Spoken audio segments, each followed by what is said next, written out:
la doctora Roget nos orientará en el uso de las herramientas digitales como el ORCID, el DOI, el código QR, que nos ayuda a identificar la información en la red. Al final de esta plática vamos a dejar un espacio para todas sus preguntas y espero que este evento sea útil para todos ustedes. Nuevamente agradezco su amable asistencia. Muchas gracias. Y bueno, antes que nada, quisiera agradecer muy puntualmente la iniciativa, esta iniciativa de dar esta charla, que está dirigida específicamente a estudiantes de posgrado, pues lo pensamos específicamente para estudiantes de posgrado, pero también, ¿por qué no?, dirigida a investigadores que ya están en activo y que tienen algún interés en, digamos, como mejorar su posicionamiento en el ámbito digital.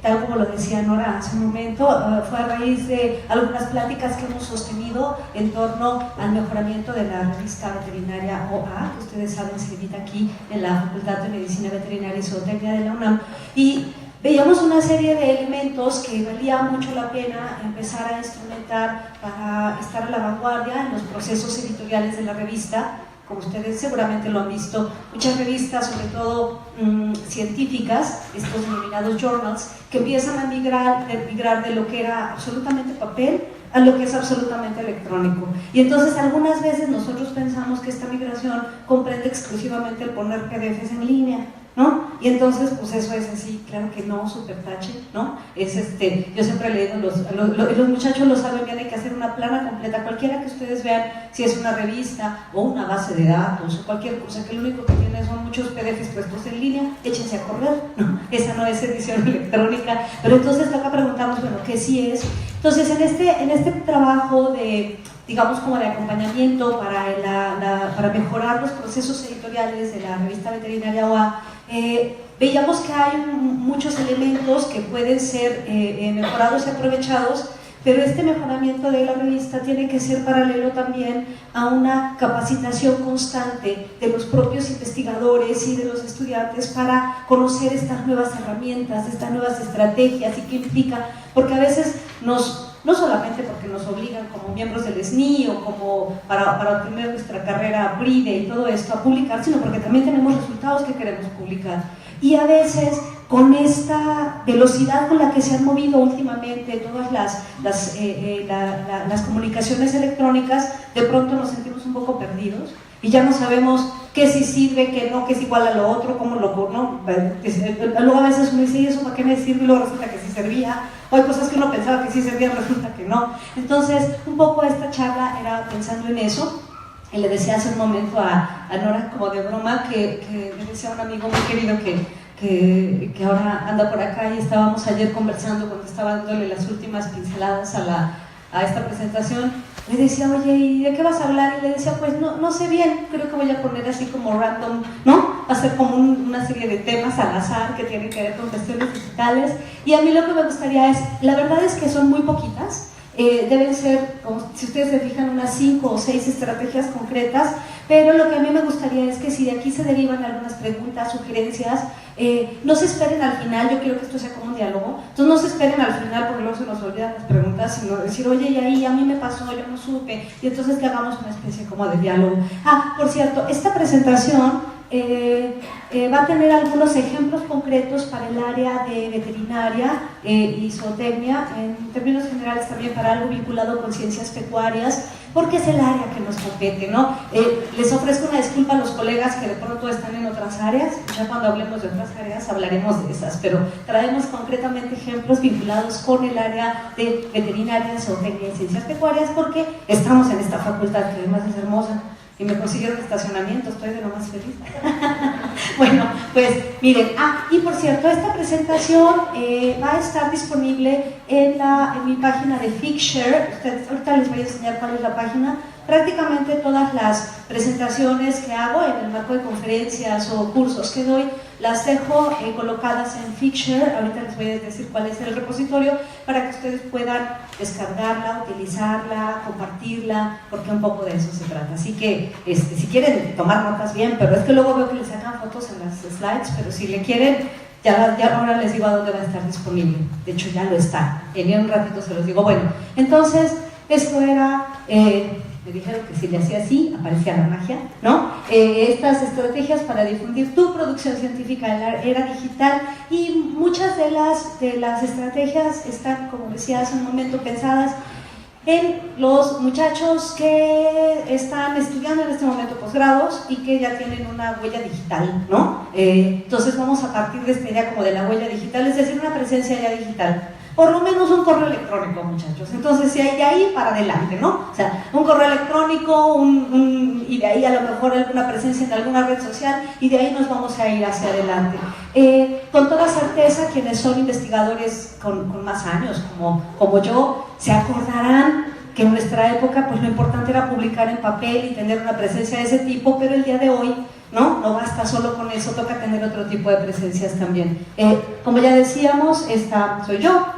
Y bueno, vamos bueno, y me siento muy honrada porque durante este año estoy desarrollando una estancia de investigación en la DGTIC de la UNAM, así que me siento casi puma, ¿no? Y muy contenta.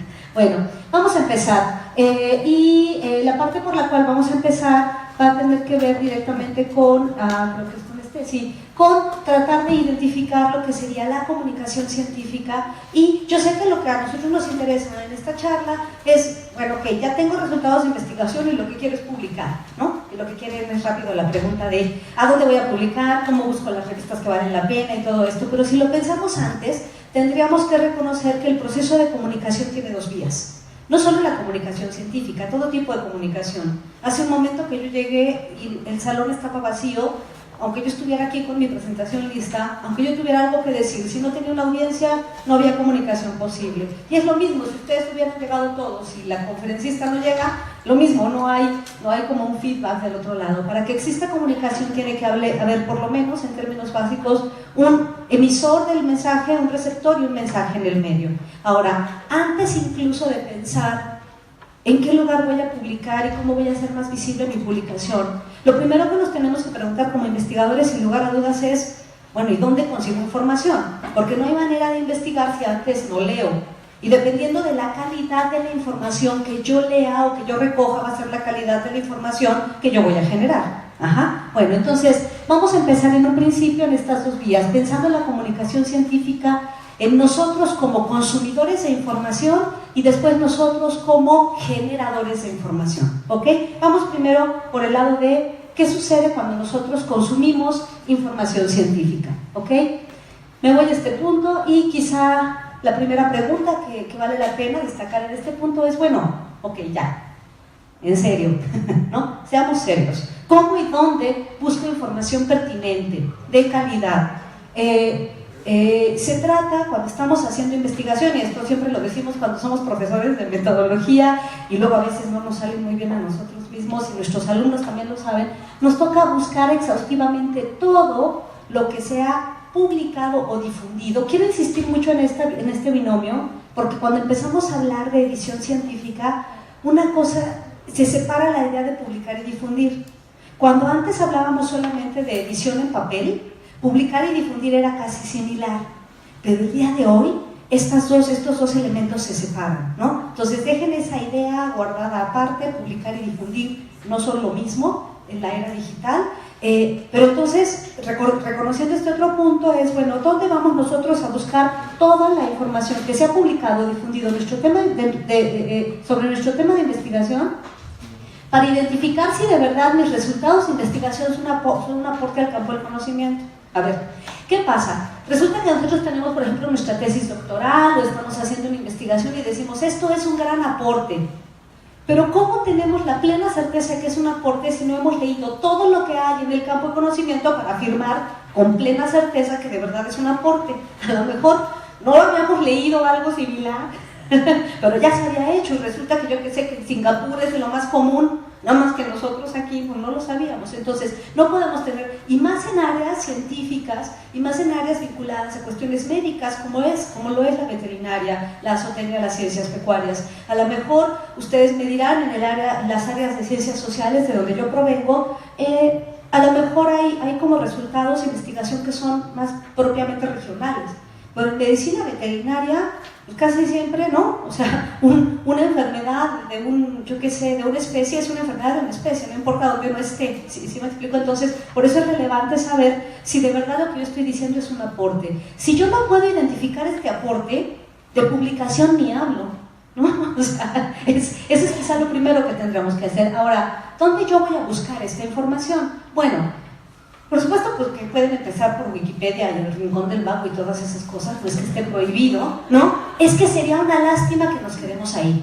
Yo siempre le digo a mis estudiantes, no piensen por favor que eso es lo único que hay, siempre que estamos en estas cosas yo les digo, busquen sí, primero váyanse a Wikipedia, que cada vez está mejor, sin lugar a dudas, y váyanse al Rincón del Vago y a mistareas.com y Gusanito y todo eso, sí háganlo, como de que no, pero por favor, que no sea lo único que hagan, eso sí sería lamentable. ¿Cuáles serían los primeros recursos que yo les sugeriría? Bueno, contar con diversas alternativas para localizar información específica, pero que sean fuentes confiables. ¿Cuál es el principal problema que tiene Internet? Que justamente no tenemos la plena certeza de la confiabilidad de la información. Y esto es igual que la televisión, ¿no? Que todas las mamás dicen, es que es malo ver tele. Y pues no es que sea malo ver tele, es que también depende de qué canales y qué programas vean. Lo mismo sucede con Internet. ¿Cómo hacemos para hacer una curación, una selección de contenidos en estos temas? Bueno, lo primero que yo les tendría que sugerir, más estando en la máxima casa de estudios de este país, que es la UNAM, sería, por supuesto, revisar como una de las fuentes de información, digamos, más confiables, las páginas del CONRICIT, que es una fuente de acceso de paga. El CONRICIT aquí en México son recursos que se adquieren de forma consorciada por instituciones de investigación superior, centros de investigación, hospitales y por el mismo CONACYT. Esto a mí me parece claro, hay una gran cantidad, yo no voy a calificar si la información tiene, ¿cómo les diré? Si es pertinente o políticamente correcto o no correcto. Lo único que yo digo es que esa información existe, ¿sí?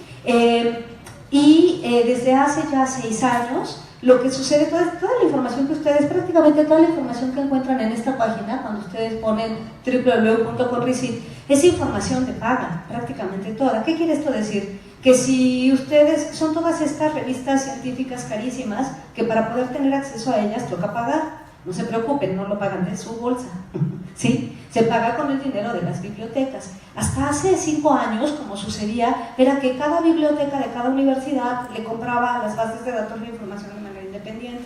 Y estos, digamos, grandes publishers vendían la información en lo que se les pegaba su regalada gana, ¿no? Y vendían carísimo. Y sobre todo vendían en una cosa que se llama Big Deals. Ustedes seguramente algo muy similar sucede cuando ustedes compran televisión por cable. ¿No les ha pasado que cuando van y compran, por ejemplo, yo qué sé, pues, Total Play o Sky o el que sea, ustedes dicen, yo quiero el canal, nadie pide el canal del Congreso, ¿verdad? Todos dicen, yo qué sé, yo quiero el HBO. Pero cuando tú llegas no te va a decir, Sky, ahí tiene el HBO, no pueden comprar los canales separados. Los compran en paquetes, digamos. Entonces te dice, si quieres el HBO tienes que comprar el Super Premium Plus paquete extra con 400 canales de deportes, 500 canales de caricaturas, el canal del Congreso, por supuesto, y el HBO. Y tú dices, oye, pero si yo nada más quería uno y me das 400 canales que francamente no voy a ver. Bueno, igualito funciona la compra de información científica. Estos grandes publishers, llámese Springer, Blackwell, yo qué sé, Senosh Learning, todos estos lo que hacen es que tienen un montón de revistas, todo esto, y las revistas como con más posicionamiento las venden solamente dentro de algunos paquetes que son los Big Deals y le toca a los bibliotecarios comprar carísimos esos paquetes. Antes era así, desde hace 5 años o 6 años se hizo un consorcio de bibliotecas a nivel nacional que es coordinado por CONACYT, ese consorcio se llama CONRICIT, y ahora lo que hacen es comprar la información científica al mayoreo, ¿sí? Entre todos. Se juntó la UNAM, pero la UDG, pero la UAM, pero el CINVESTAB, en fin, ¿no? Las principales universidades del país, ya son cientos de universidades, y en lugar de comprar cada universidad por su parte, lo que hicieron fue hacer una gran bolsa y decir vamos a comprar todos juntos. Esto hace que los recursos se utilicen de manera más eficiente y que a lo mejor algunas universidades tecnológicos chiquititos que no les alcanzaba para comprar información científica, ahora que se compra en consorcio, se pueden comprar más cosas. Ahora, insisto, prácticamente toda la información que está contenida en esta página es información de paga. Y es información de paga que ya está siendo pagada, prácticamente se paga por adelantado con un año de anticipación. La UNAM fue justamente una de las pioneras en el desarrollo del CONRICIT, y ustedes como UNAM tienen acceso prácticamente a todos los recursos del CONRICIT. Pero tienen que entrar desde una IP institucional, espero estarme explicando. Es decir, si ustedes abren su computadora desde dentro de la UNAM, ustedes van a ver que cuando abren CONRICIT aquí arriba, va a salir una cosa que va a decir: usted está conectado desde la UNAM y ustedes pueden tener acceso a toda la información que está ahí, no importa que sea de paga, que la renta sea carísima, ustedes tienen acceso. Ay, qué mala onda, y desde mi casa no puedo. Sí, también, ¿no? También lo puedo hacer desde un Starbucks, sí, nada más que si ustedes quieren tener acceso a esta información que es de paga y que el país ya está pagando por ella, si no lo hacen desde dentro de una conexión institucional, tienen que hacer un trámite de una conexión de acceso remoto. Cuando ustedes entran a esta página, en la parte de aquí arriba va a decir algo que dice solicitar tu clave de acceso remoto. Y si ustedes son estudiantes de la UNAM, o son miembros del SNI, o son investigadores de una universidad que forma parte del consorcio, solo tienen que mandar un correo electrónico diciendo: quiero mi clave de acceso remoto porque me voy a ir a la playa y voy a trabajar desde allá y no voy a estar conectada desde la UNAM, pero quiero tener acceso a esta información científica, ¿sí? Con lo cual, a mí me parece que independientemente de la discusión que hay acerca de, digamos, la pertinencia o no pertinencia de tener acceso a la información de paga, ya está siendo pagada, está ahí, y a mí me parece que podríamos conocerla más, ¿no? Y que incluso ustedes mismos podrían hacer su trámite de clave de acceso remoto y poder revisar todos estos grandes journals desde su propia casa, de su casa de la playa, desde el Starbucks, desde donde se les pegue su regalada gana, y toda la información que está acá, porque muchas veces la gente entra o le pide a un amigo. Es que yo he escuchado muchos: ay, le pedí a un amigo que está en la Universidad de Wisconsin que me pase el artículo. Ok, primero busca aquí, a lo mejor lo tienes tú y no estamos explotando estos recursos. Bueno, esto es el CONRICIT, y quizá valdría la pena, cuando ustedes entran aquí, pueden hacer búsquedas por editorial, por supuesto recursos de acceso abierto, pero hay buscadores también. Aquí en la parte de CONRICIT hay una parte de tutoriales. Hay algunos tutoriales acerca del uso de esta plataforma, pero por ejemplo hay un tutorial de la editorial Wiley que te dice estrategias para publicar en revistas Wiley, por ejemplo. Si ustedes le buscan, hay como muchos tutoriales y cosas que valen la pena. Ese sería un recurso que vale la pena explorar para encontrar información científica. Habría otros. Ustedes me pueden interrumpir cuando quieran. Déjenme explicar esto por acá, ¿verdad?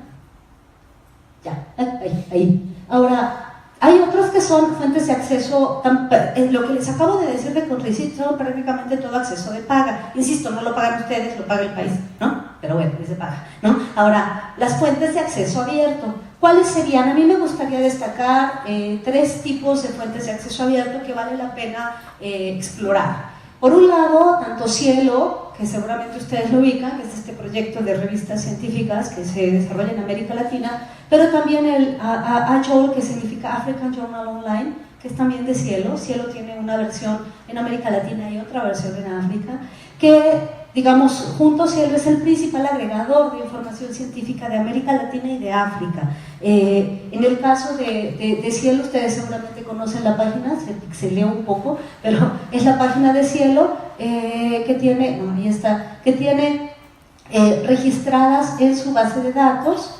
1.285 revistas activas, y tiene desarrollos de revistas en todos estos sitios. Prácticamente todas las revistas que están en Cielo son revistas que están en acceso abierto. Algunas de ellas indizadas en Web of Science y en Scopus y otras no. Eso lo vamos a ir viendo poco a poco. Pero este es como para leer, este sería un lugar más confiable que Mistarias.com, por decir algo, ¿no? Sí, estamos identificando espacios donde podemos buscar información. Me gusta mucho también promover la página del African Journal Online, que es el mismo Cielo, pero para África. A ver si ahorita se ve. Sí, tiene algunas, tiene bastantes revistas ya. Miren aquí, tiene 521 revistas que están en acceso abierto, que son revistas de África. Y que también son revistas, digamos, que han acreditado ciertos niveles de calidad. A mí me parece que vale la pena pensar en esos sitios, por ejemplo. Ahora, otros sitios podría ser también en abierto, los proyectos tanto DOAG como DOAG. DOAG es el Directory of Open Access Journals y el DOAG es el Directory of Open Access Books, porque también hay revistas en acceso abierto, pero libros en acceso abierto. En este caso, estos son los directorios de recursos abiertos más extendidos del mundo. Probablemente es un poco más conocido DOAG, que integra revistas de todo el mundo, a diferencia de Cielo, que solo integra revistas de América Latina en Cielo y revistas de África en AHOL. DOAG integra revistas de todo el mundo con la condición de que sean revistas de acceso abierto. Algunas de ellas indizadas en bases de datos comprensivas y otras no, eso lo vamos a ir viendo, pero por lo pronto son revistas que han acreditado ciertos niveles. Aquí hay 11.000 revistas, ¿sí? De todo el mundo y de todas las áreas del conocimiento. Ahora está este otro proyecto que es el DOAG, que es el, como les decía, el Directory of Open Access Books. Quizá en el área de medicina ustedes difunden menos producción científica en libros, llegan a hacerlo eventualmente. Esto es más propio de las ciencias sociales, pero pueden ustedes llegar a encontrar a lo mejor book chapters, ¿no? en estas áreas que vale la pena como rescatar, y serían libros que han acreditado ciertos procesos de revisión y que tienen, digamos, son confiables, son fuentes confiables, ¿sí? Ahora, por otro lado, me gustaría también destacar otros dos recursos que son repositorios no necesariamente de revistas, sino de recursos académicos en general. Me refiero a la referencia se llama LA por Latinoamérica, ¿no? Latinoamérica, por eso es LA con mayúscula, no crean que me equivoqué, ¿sí? La referencia, y también tenemos el propio repositorio nacional de nuestro país, que son plataformas que difunden producción científica de instituciones de educación superior y centros de investigación de América Latina para el caso de la referencia y de México para el caso del repositorio nacional. ¿Cómo funcionan estos? Con toda certeza ustedes a lo mejor se enteraron que hacia mayo del 2014 se aprobó en nuestro país la Ley de Acceso Abierto. ¿Qué es lo que esto quiere decir? Que la mayor parte de los resultados de investigación generados con fondos públicos, la investigación que generamos con fondos públicos, tiene el acompañamiento legal para poder ser colocada en línea. Ahora, ya. ¿Y cómo hacemos de colocarlo en línea? Cada institución tiene que desarrollar, la institución académica tiene que desarrollar una cosa que se llaman repositorios, que son como bodegas electrónicas con información científica. Pueden ser revistas, o que eso sería lo de la vía dorada, o pueden ser cualquier otro tipo de contenidos, tesis, ¿cuál otro se les ocurre? Material didáctico, yo qué sé, exámenes departamentales, datos, digamos series de datos que se recogieron, ensayos clínicos, yo qué sé, cualquier tipo de información académica que se generó con fondos públicos se puede colocar en esos repositorios. Entonces, cada institución desarrolla su propio repositorio. Por ejemplo, la UNAM tiene un montón de repositorios. Luego, el país tiene sus repositorios, y los repositorios de cada país, el repositorio del país se alimenta de los de las instituciones, y lo que hace es cosecharlos, se trae la información. El repositorio nacional que hace CONACYT se trae la información de los repositorios de las universidades, y la referencia cosecha la información de los países. Espero estarme explicando, ¿sí? O sea, la UNAM hace su propio repositorio, este repositorio es cosechado, es decir, esa información la jala el repositorio nacional, y luego todos los repositorios nacionales jalan esa información a nivel Latinoamérica en esta página que se llama La Referencia. Vale la pena que la busquen. Aquí en La Referencia ustedes van a encontrar información de la producción científica de instituciones de educación superior de América Latina, que esté en acceso abierto. Van a encontrar desde tesis, insisto, resultados, a lo mejor exámenes departamentales, tareas, pero información que está alojada en servidores institucionales, y esas instituciones lo otorgan al país y el país a América Latina. Existiría otro a nivel internacional que se llama Open Aire, y si no lo puse acá, pero así se llama Open Aire. Open como de abierto y aire como de aire, ¿no? Entonces, y Open Aire lo que hace es que también cosecha la información de los repositorios regionales como este. Y a veces ni siquiera sabemos que estos existen y uno anda buscando por ahí en quién sé qué lugares, ¿no? Y esta sería la información que vale la pena revisar. Esta es la página del repositorio nacional que alberga CONACYT. Tiene ya a la fecha 36 repositorios que está cosechando. Es un proyecto que está empezando, recién yo creo que toca darle el beneficio de la duda. Muchas instituciones empiezan ya a desarrollar sus propios repositorios, ponen ahí sus cosas y luego el nacional lo cosecha y luego ese lo cosecha la referencia. Les pongo ejemplos: los libros académicos. Los libros académicos que antes eran puro papel, ahora están en papel porque tienen que estar en abierto en la institución y los cosecha este repositorio nacional y luego la referencia. Por eso sería muy interesante, si ustedes quieren buscar información, que busquen a lo mejor a través de la referencia y le pueden poner, por ejemplo, Veterinary Research o cualquiera de estas cosas, y ustedes ahí van a encontrar información científica de probada calidad académica que está alojada en esos sitios. Ahora, esto es para buscar información, por supuesto. Pero esa es información que se genera como académicamente. Ahora hay otros recursos académicos de acceso abierto, ¿sí? Otros que quizá vale la pena explorar y yo se los dejo anotados solo para que ustedes lo tengan presente. No sé si alguna vez han entrado ustedes al Microsoft Academic Search. Es una plataforma súper interesante que integra publicaciones académicas y muestra redes de coautoría. Está súper padre. Lo único que tienen que hacer es registrarse con un correo electrónico, les regresa el correo electrónico y ustedes ya tienen un perfil y, por ejemplo, pueden ponerle Veterinary Studies y te dice, todo lo que hay ahí de Veterinary Studies, y puedes hacer estos análisis de redes de coautoría, si los han visto, para ver qué investigador publica con quién, con qué universidades y con qué países, para poder identificar a lo mejor como tendencias de investigación sobre algún tema. Ustedes si se fijan, esta es una captura de pantalla que hice de esta página que está en Academic Microsoft. Tiene 171 millones de publicaciones con, digamos, con autores, con afiliaciones. Es un recurso que vale la pena explorar. Y además es gráficamente muy interesante. Ese sería uno. También sugeriría, por ejemplo, explorar el YouTube, pero el YouTube Education, pero también hay un YouTube Science que tiene recursos de apoyo y contenido exclusivamente educativo o científico. Hay conferencias, yo qué sé, incluso hasta algunos webinars o cuestiones por el estilo que ustedes encuentran en YouTube, no nada más. Vamos, yo digo, toca saber buscar, ¿no? Pero lo único que tienen que hacer para encontrarlo es ponerle el hashtag education. El hashtag es el gatito, ¿no? Sí, ¿no? Entonces ponen hashtag education o hashtag science y entonces les salen un montón de recursos, incluso en español algunos. Otro recurso que a mí me parece súper interesante es este que se llama Science Research, que es un motor con una cosa que le llaman tecnología de búsqueda federada, es decir, son muchos repositorios. Y lo que hace el Science Research es hacer una búsqueda en los buscadores, espero explicarme, ¿no? Entonces te arroja información, pero te arroja información acerca, por ejemplo, yo ayer estaba viendo esta página y lo que hice fue ponerle aquí en el buscador, no sé si ven, lo único que hice fue ponerle Veterinary Science y me salieron 5.639 resultados nada más con la palabra veterinary. Que, claro, si ustedes afinan su búsqueda, con toda certeza encontrarán por ahí lo que están buscando y que creen que nadie había hecho, ¿no? Y ahí está. Entonces, todos estos son recursos abiertos que no necesitan registrarse, ni mucho menos, ¿ok?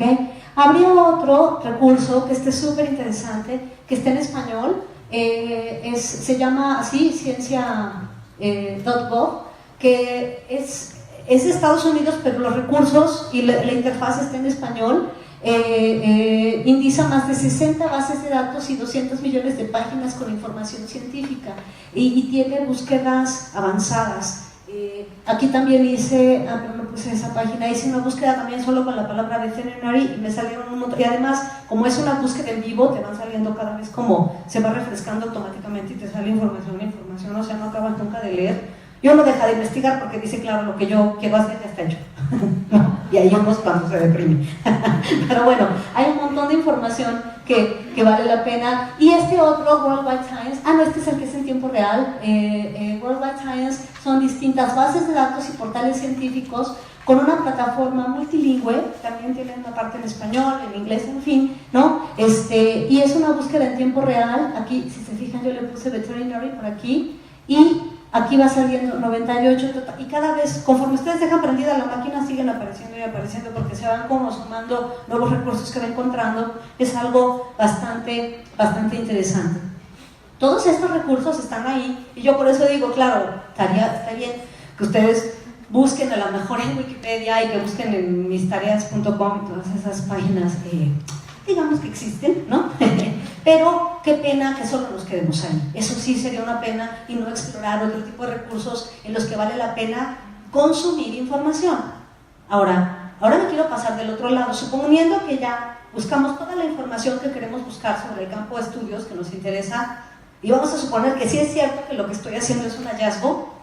Ahora, ¿cómo le hago y dónde publico y qué hacer para seleccionar los espacios para publicar? O por lo menos para identificar qué diferencia tiene una revista de otra. ¿Cómo le hago para hacer esta selección? ¿No? Que en una de esas hasta buscar novio está más fácil, ¿no? Pero ¿dónde publico mis hallazgos de investigación? Miren, para acabar pronto, lo que yo siempre diría en este punto es que se sugiere elegir las mismas revistas fuente donde localizaste información relevante. Si tú encontraste una información relevante que dices, oye, este es un gran resultado de investigación que encontré en la revista, yo que sé, Veterinary Studies, estoy inventando, publica ahí. O bueno, postula, por lo menos para que veas cómo es un rechazo, ¿no? O sea, no vas a publicar en tu Facebook, me rechazaron en Veterinary Studies, o sea, eso de lo que han guardado ustedes, pero traten de publicar en esas revistas donde ustedes encontraron información relevante, ¿no? Nunca, por favor, nunca postulen en una revista que ustedes jamás hubieran leído. De verdad, créanme, si ni ustedes han leído esa revista, nadie más la va a leer. Luego sucede que llega nunca falta el editor amigo que te dice, ay, publica en mi revista, y uno dice, no la encuentro en ningún lado, ¿qué voy a publicar ahí? Si yo nunca he leído ahí nada relevante. Es como, yo sé que es una reflexión como muy sencilla, pero si ustedes miran su propia producción académica, a veces uno ha publicado en lugares que nunca encontraría en ningún lugar. Nada más por, entre comillas, hacerle un favor a un amigo, ¿verdad? Yo diría, toca ser ahí un poco más exigentes con uno mismo. Veamos en el caso de, ok, suponiendo que ya busqué todo lo que estoy buscando, encontré todo lo que estoy buscando en términos de información científica, descubro que lo que yo estoy haciendo, si es un hallazgo de investigación, ¿dónde publico?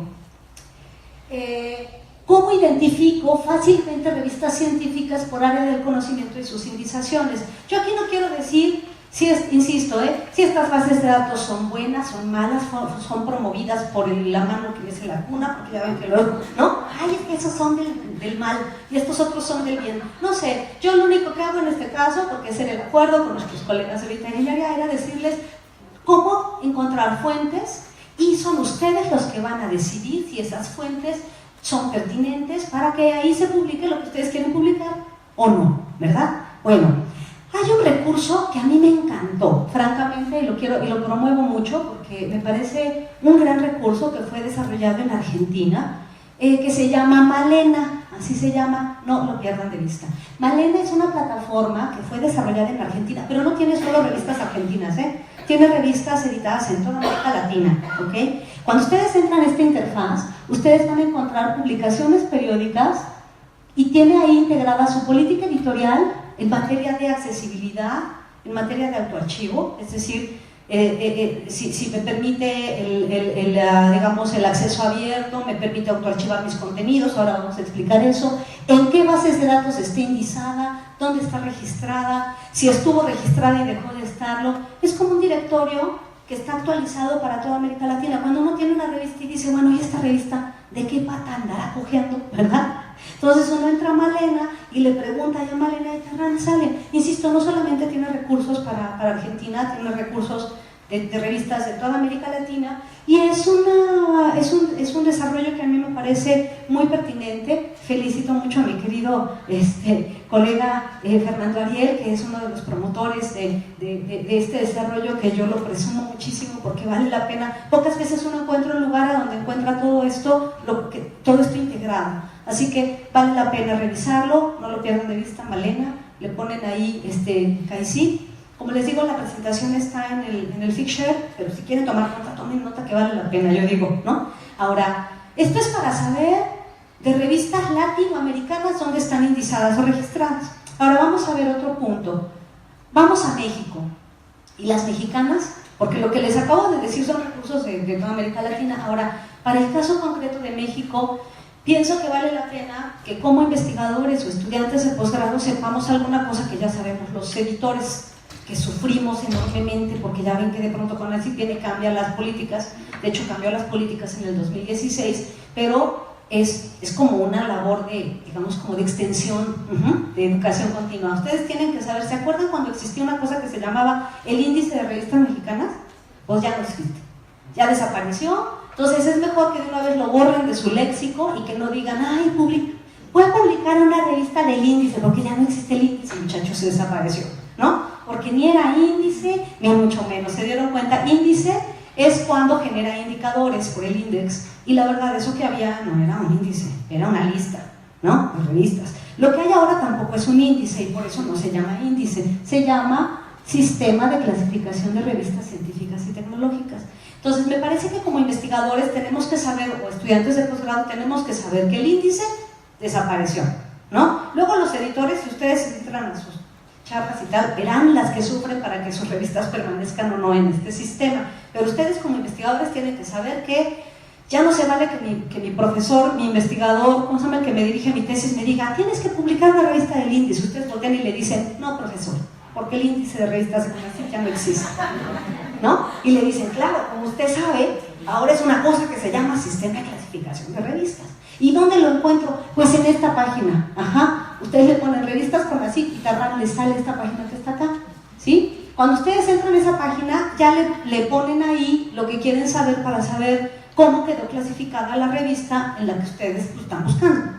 Por ejemplo, pueden buscar revistas para el área veterinaria o revistas para las áreas pecuarias, por ejemplo, y ustedes pueden ver ahí, cuando entran antes, si ustedes se acuerdan, antes el índice de revistas de CONACYT nada más tenía como diría mi mamá dice que ella no cocina porque en su horno nada más tiene apagado y quemado, ¿no? Y así era el índice de revistas de CONACYT, nada más había estás o no estás, ¿no? No había niveles, mientras que en las otras políticas de CONACYT había niveles, es decir, el SNI tiene niveles.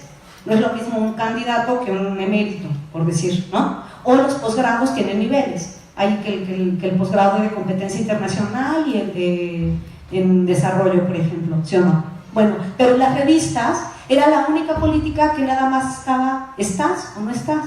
Bueno, a raíz de esta modificación que hubo en el 2016, ahora las revistas ya tienen niveles, ¿sí? Entonces, cuando ustedes se preguntan, cuando llega un editor y les dice, publiquen mi revista porque está en el índice, ustedes dicen, me echo a correr porque este editor no sabe que el índice ya no existe. O a lo mejor te dice, mi revista está en el sistema de clasificación. ¿Cómo ustedes saben en qué clasificación quedó la revista? Pues entran a esta página, ¿sí? Entran a esta página y ahí ven en qué clasificación quedó determinada revista, ¿ok? Solo para saberlo. Y ustedes, insisto, tomarán su decisión. ¿Cuáles son las clasificaciones que ahora existen? En el caso de CONACYT es importante que lo sepan, al menos como, insisto, como investigadores. El sistema de clasificación de revistas de CONACYT lo que hizo fue que se reconocen los cuartiles que tienen las revistas en las bases de datos WOS o Scopus. Entonces, si la revista tiene, yo qué sé, cuartil 2 en WOS o cuartil 2 en Scopus, es una revista Q2 y ya estás, ¿no? Ni siquiera la evalúan y ya es muy sencillo. Pero ¿qué pasa con aquellas revistas que no están ni en WOS ni en Scopus? Lo que sí se hizo fue hacer una clasificación de las revistas que no están en las bases de datos comprensivas y fueron clasificadas como revistas de competencia internacional, igual que los posgrados, competencia nacional, en consolidación y en desarrollo. Con lo cual, cuando ustedes entran ahora a esta página de CONACYT, ustedes buscan una revista y le dicen clic ver clasificación y ustedes ven en cuál de estos, digamos, 8 niveles quedó. Es decir, si quedó en alguna de las QS, porque es una revista que ya está en alguna de las bases de datos comprensivas, o si quedó en alguna de las clasificaciones de acá. ¿Sí?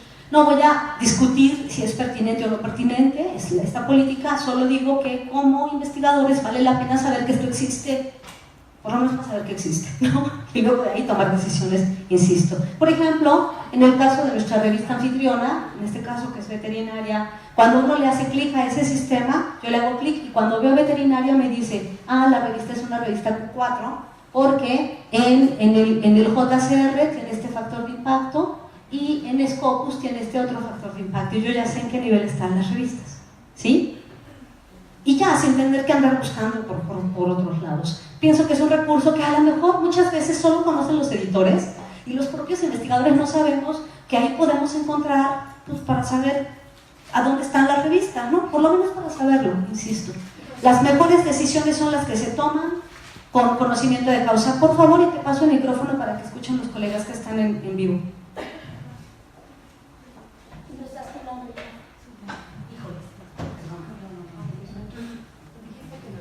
Sí, por favor.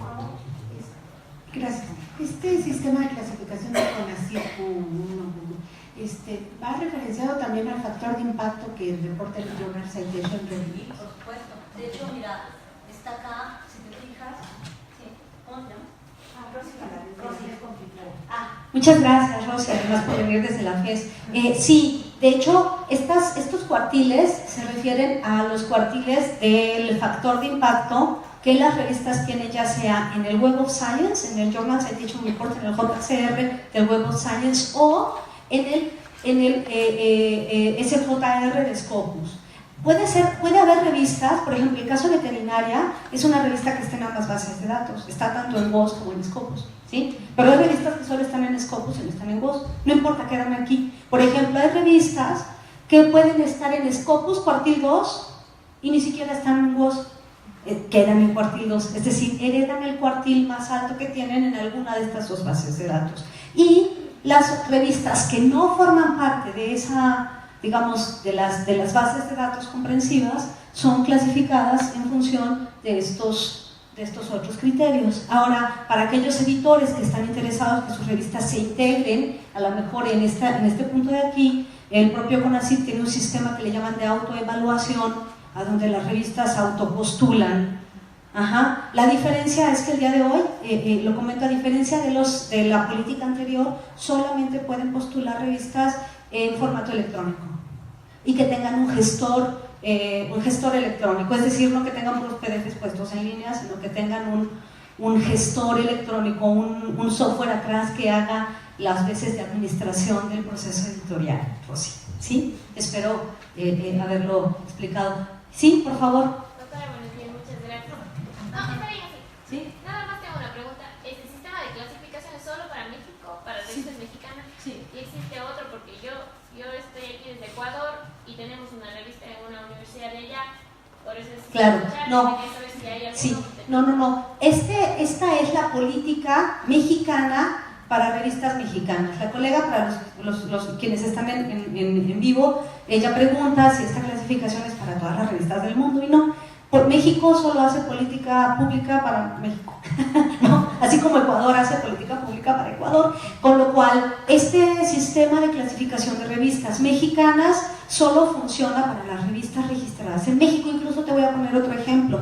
Puede ser alguna revista que se edite en México, pero cuyo ISSN esté registrado en Holanda. Ya no aplica porque ya no es revista mexicana, aunque esté financiada con fondos mexicanos. ¿Sí me explico? El ISSN tiene que estar registrado en México y financiada con fondos mexicanos, ¿no? Hay países que tienen políticas similares. Colombia tiene su propia política de clasificación de revistas, Argentina tiene su núcleo básico de revistas, Brasil tiene Qualis, cada país tiene su propia política. Esta es para el caso mexicano. Si te interesa conocer, por ejemplo, otras revistas, lo ves en Malena, ¿ok? Malena sí te va a encontrar a lo mejor revistas de Ecuador, por decir. Sí. Si la revista la edita un repositorio como el CBE, Claro. y es mexicana. A ver, Elsevier no es un repositorio, Elsevier es una editorial, es un publisher y claro, depende, porque hay revistas que están siendo editadas o gestionadas por Elsevier, pero el registro está a nombre de la UNAM, ¿no? O a nombre de la Autónoma de Quintana Roo, ¿sí? Y legalmente le pertenece a Quintana Roo y la gestiona Elsevier. Esa revista sí es mexicana. Pero si la revista, el ISSN está registrado a nombre de Elsevier, esa revista ya no. O sea, ¿es a nombre de quién está el niño? ¿Sí me explicó? ¿Sí? Si el niño está, si el ISSN está a nombre de Elsevier, ya no es mexicana, ya es holandesa. Si el ISSN está a nombre de alguna institución mexicana, es mexicana, ¿sí? La nacionalidad de la revista se da por el registro de ISSN, que significa International System Serial Number, es el acta de nacimiento de las publicaciones periódicas. Para los libros es ISBN, porque es Book Number, ¿sí? Pero ahí depende de quién lo haya registrado, ¿sí? Bueno, voy a seguir, gracias por sus preguntas. Y les digo, aquí está en el caso del ejemplo que estamos poniendo, la revista veterinaria OA está en JCR, en cuartil 4 y también en Scopus en cuartil 4 y por lo tanto esa es la clasificación que hereda la revista, ¿sí? Ahora, esto es para quienes quieren buscar, por ejemplo, revistas en ese punto. Ahora me voy a ir a la parte que todo el mundo odia, ¿no? Es la parte de las bases de datos. Por un lado la odian, pero por otro lado todo el mundo se pregunta, ¿y cómo le hago para saber? Aquí ya estamos hablando directamente de lo que preguntaba José, ¿sí? ¿Cómo le hago para conocer las revistas que están indizadas en Scopus? Hay una interfaz que es abierta, hay una parte de la información de Scopus que está cerrada, pero esta parte es abierta. Si ustedes le ponen a Google, simplemente le ponen Simago Journal and Country Rank, les va a desplegar esta página de acá, que es el SJR, ¿sí? Y despliega los cuartiles de las revistas que están indizadas en Scopus. Y además de esta interfaz identifica recursos abiertos e indización en cielo, es decir, hay una parte donde me dice esta revista está en abierto, es decir, es de acceso abierto, y está donde está, por ejemplo, indizada en cielo. Si ustedes entran a esta interfaz, aquí está la página web, ¿no? Simago, ustedes entran, esta es una interfaz, los datos de Scopus, por supuesto, son de paga, y tenemos acceso como mexicanos a través del CONRECYT, pero si ustedes quieren entrar, esta es la versión abierta, ¿no? Libres de los datos básicos. Ustedes quieren buscar una revista que les dijo, ay, es que esta revista está indizada en Scopus, pues agarran y la buscan acá, esta es la página, aquí meten el nombre de la revista, el título, el ISN, lo que sea, y entonces, si quieren buscar por revista, le hacen aquí en Journal Ranking, y este es para países. Pero entonces aquí a lo mejor le ponen, yo le puse ayer Veterinary y me salió esto de acá, a ver si me sale, ¿sí? Veterinary, me salieron 163 revistas registradas en Scopus para el área de veterinaria, ¿sí?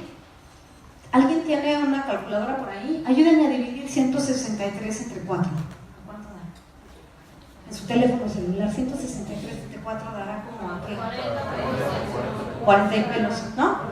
¿Sí? 40 y tantos. Eso quiere decir, ¿sabe cómo? Quiere decir que de esas 163 revistas, 43, póngale, no sé cuál sea el dato, ¿sí? Están en cuartil 1, porque lo que hacen es, todas estas revistas las dividen en 4 grupos, ¿no? 43 están en cuartil 1, 43 en cuartil 2, 43 en cuartil 3 y 43 en cuartil 4, ¿sí me explico? Y ustedes se encuentran aquí, ya ven que dice Q1, Q1, si ustedes le siguen haciendo, van a ver cuáles son las otras revistas que están. Esta pantalla la saqué ayer. ¿Qué quiere esto decir? Que la revista, digamos, con más alto factor de impacto para el área veterinaria es esta que se llama, no se ve bien, se llama Annual Review of Animal Biosciences, ¿no? Y luego está otra que se llama Vacura o no sé qué, Journal Veterinary. Por ejemplo, aquí tiene un candadito amarillo que quiere decir que esa revista está en acceso abierto.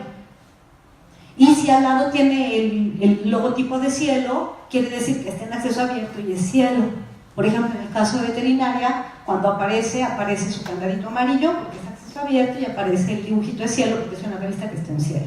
Y ahí están los datos, y ahí uno puede encontrar revistas para saber cómo están rankeadas en Scopus, ¿sí? Les digo, para el caso de veterinaria, me encontré el día de ayer que hice la búsqueda en el Veterinary Miscellaneous, 163 revistas en el Simago Journal Rank, que es como el JCR para Scopus, en 2016. Recuerden, estos datos salen siempre un año antes.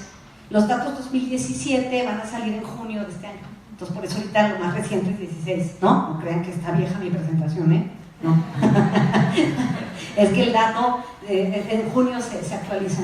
Ahora vamos al otro, que todo el mundo critica y no sé qué, porque yo creo que, insisto, una cosa es criticar las bases de datos y otra cosa es conocerlas y saber cómo uno entra, y la mejor crítica es la que es, digamos, con conocimiento de causa. ¿Cómo entro ahora al JCR? ¿Saben cómo hacerlo? ¿No? Bueno, para las personas que no saben, se los digo, toda esta información sí es de paga, ¿no? No se apuren, no la tienen que pagar ustedes de su bolsa, ¿no? Con que entren a estas páginas desde una IP de la propia UNAM, lo hacen, y si no, pueden pedir su acceso remoto para que lo puedan revisar desde su casa de la playa, ¿no? Desde su casa de Cuernavaca. Ajá. Bueno, entonces ustedes entran a través de Conrecit en la sección de las revistas indizadas en el JCR de Web of Science. ¿Qué es lo que hacen? Entran a Conrecit, ya se acuerdan que les di la página hace rato, y cuando entran a Conrecit hay una sección que dice búsqueda por editoriales. Ahí en búsqueda por editoriales le hacen clic en Clarivate Analytics.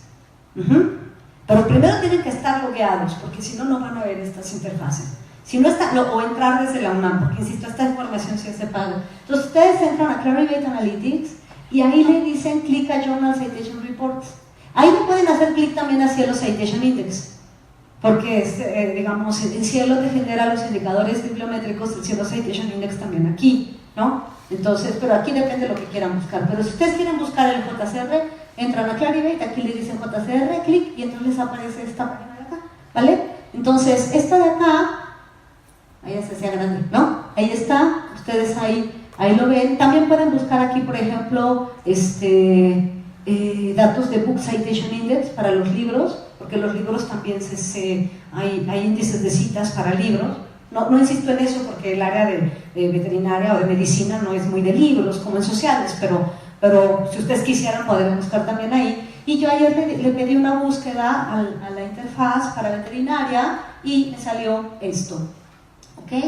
Para el caso de veterinaria, la revista con el más alto factor de impacto en el JCR es Annual Review of Animal Biosciences, les dije la misma que la otra, ¿sí? Y pero la otra ya no sale, es esta ahora Transpondary and Emerging Disease, Ilar Journal, Shellfish, Immunology, Veterinary Research, pues ahí se van, ¿no? Y ahí están los datos de las revistas, pero así es como entran para encontrar si las revistas están en JCR.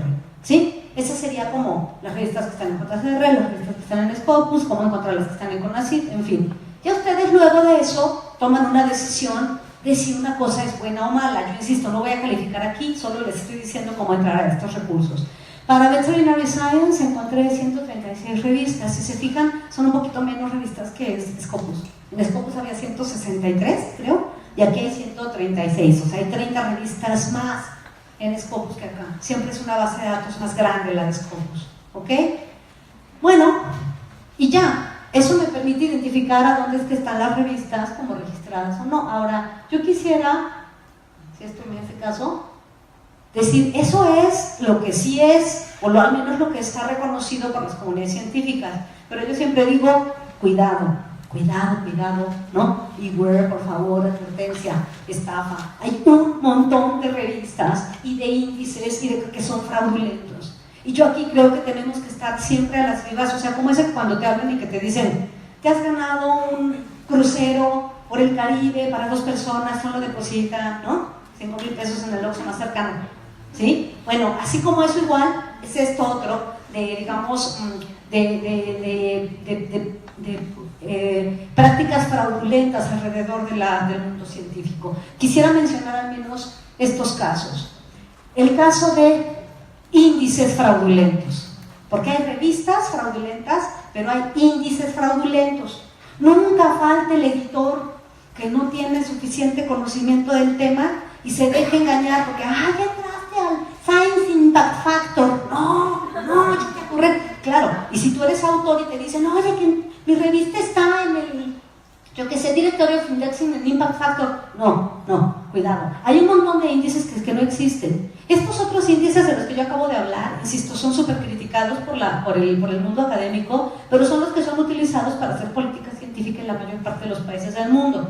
Puede no gustarnos, a lo mejor de hecho no nos gusta, pero eso es una cosa, y otra cosa es que existan estos índices fraudulentos, son cosas distintas, ¿sí? Estos índices ofrecen indiciación y cálculos de métricas chafas, ¿no? Porque son cálculos, digamos, espurios, a cambio de dinero. Les cobran a las revistas por entrar. Cuidado, para que una revista esté en WOS o en Scopus o en todo esto, no tiene que pagar dinero para estar en esas bases de datos. Quien paga es el usuario por analizar esos datos, ¿sí me explico? Pero si una revista, el editor le dice, oye, págame por estar acá, échense a correr.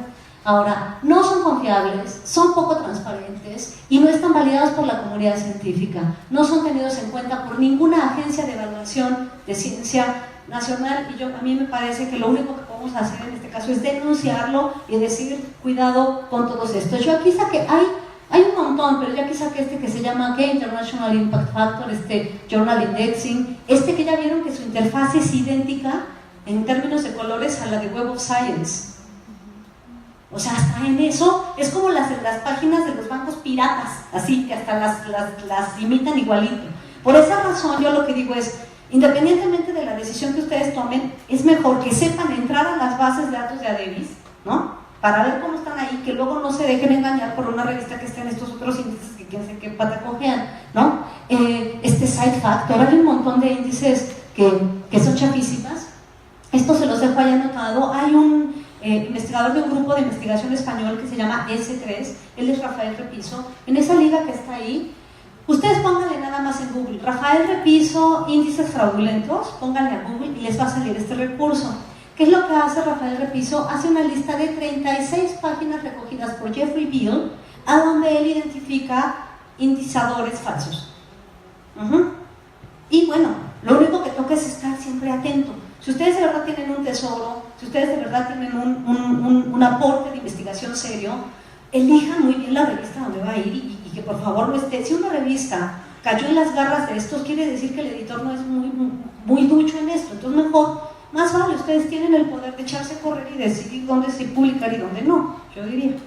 Ahora, así como hay índices fraudulentos, por supuesto, pues hay revistas fraudulentas, ¿no? Quizá debía haber hablado de eso primero, pero bueno. Las revistas predadoras que ofrecen a los autores publicar en corto tiempo a cambio de dinero y sin controles de calidad.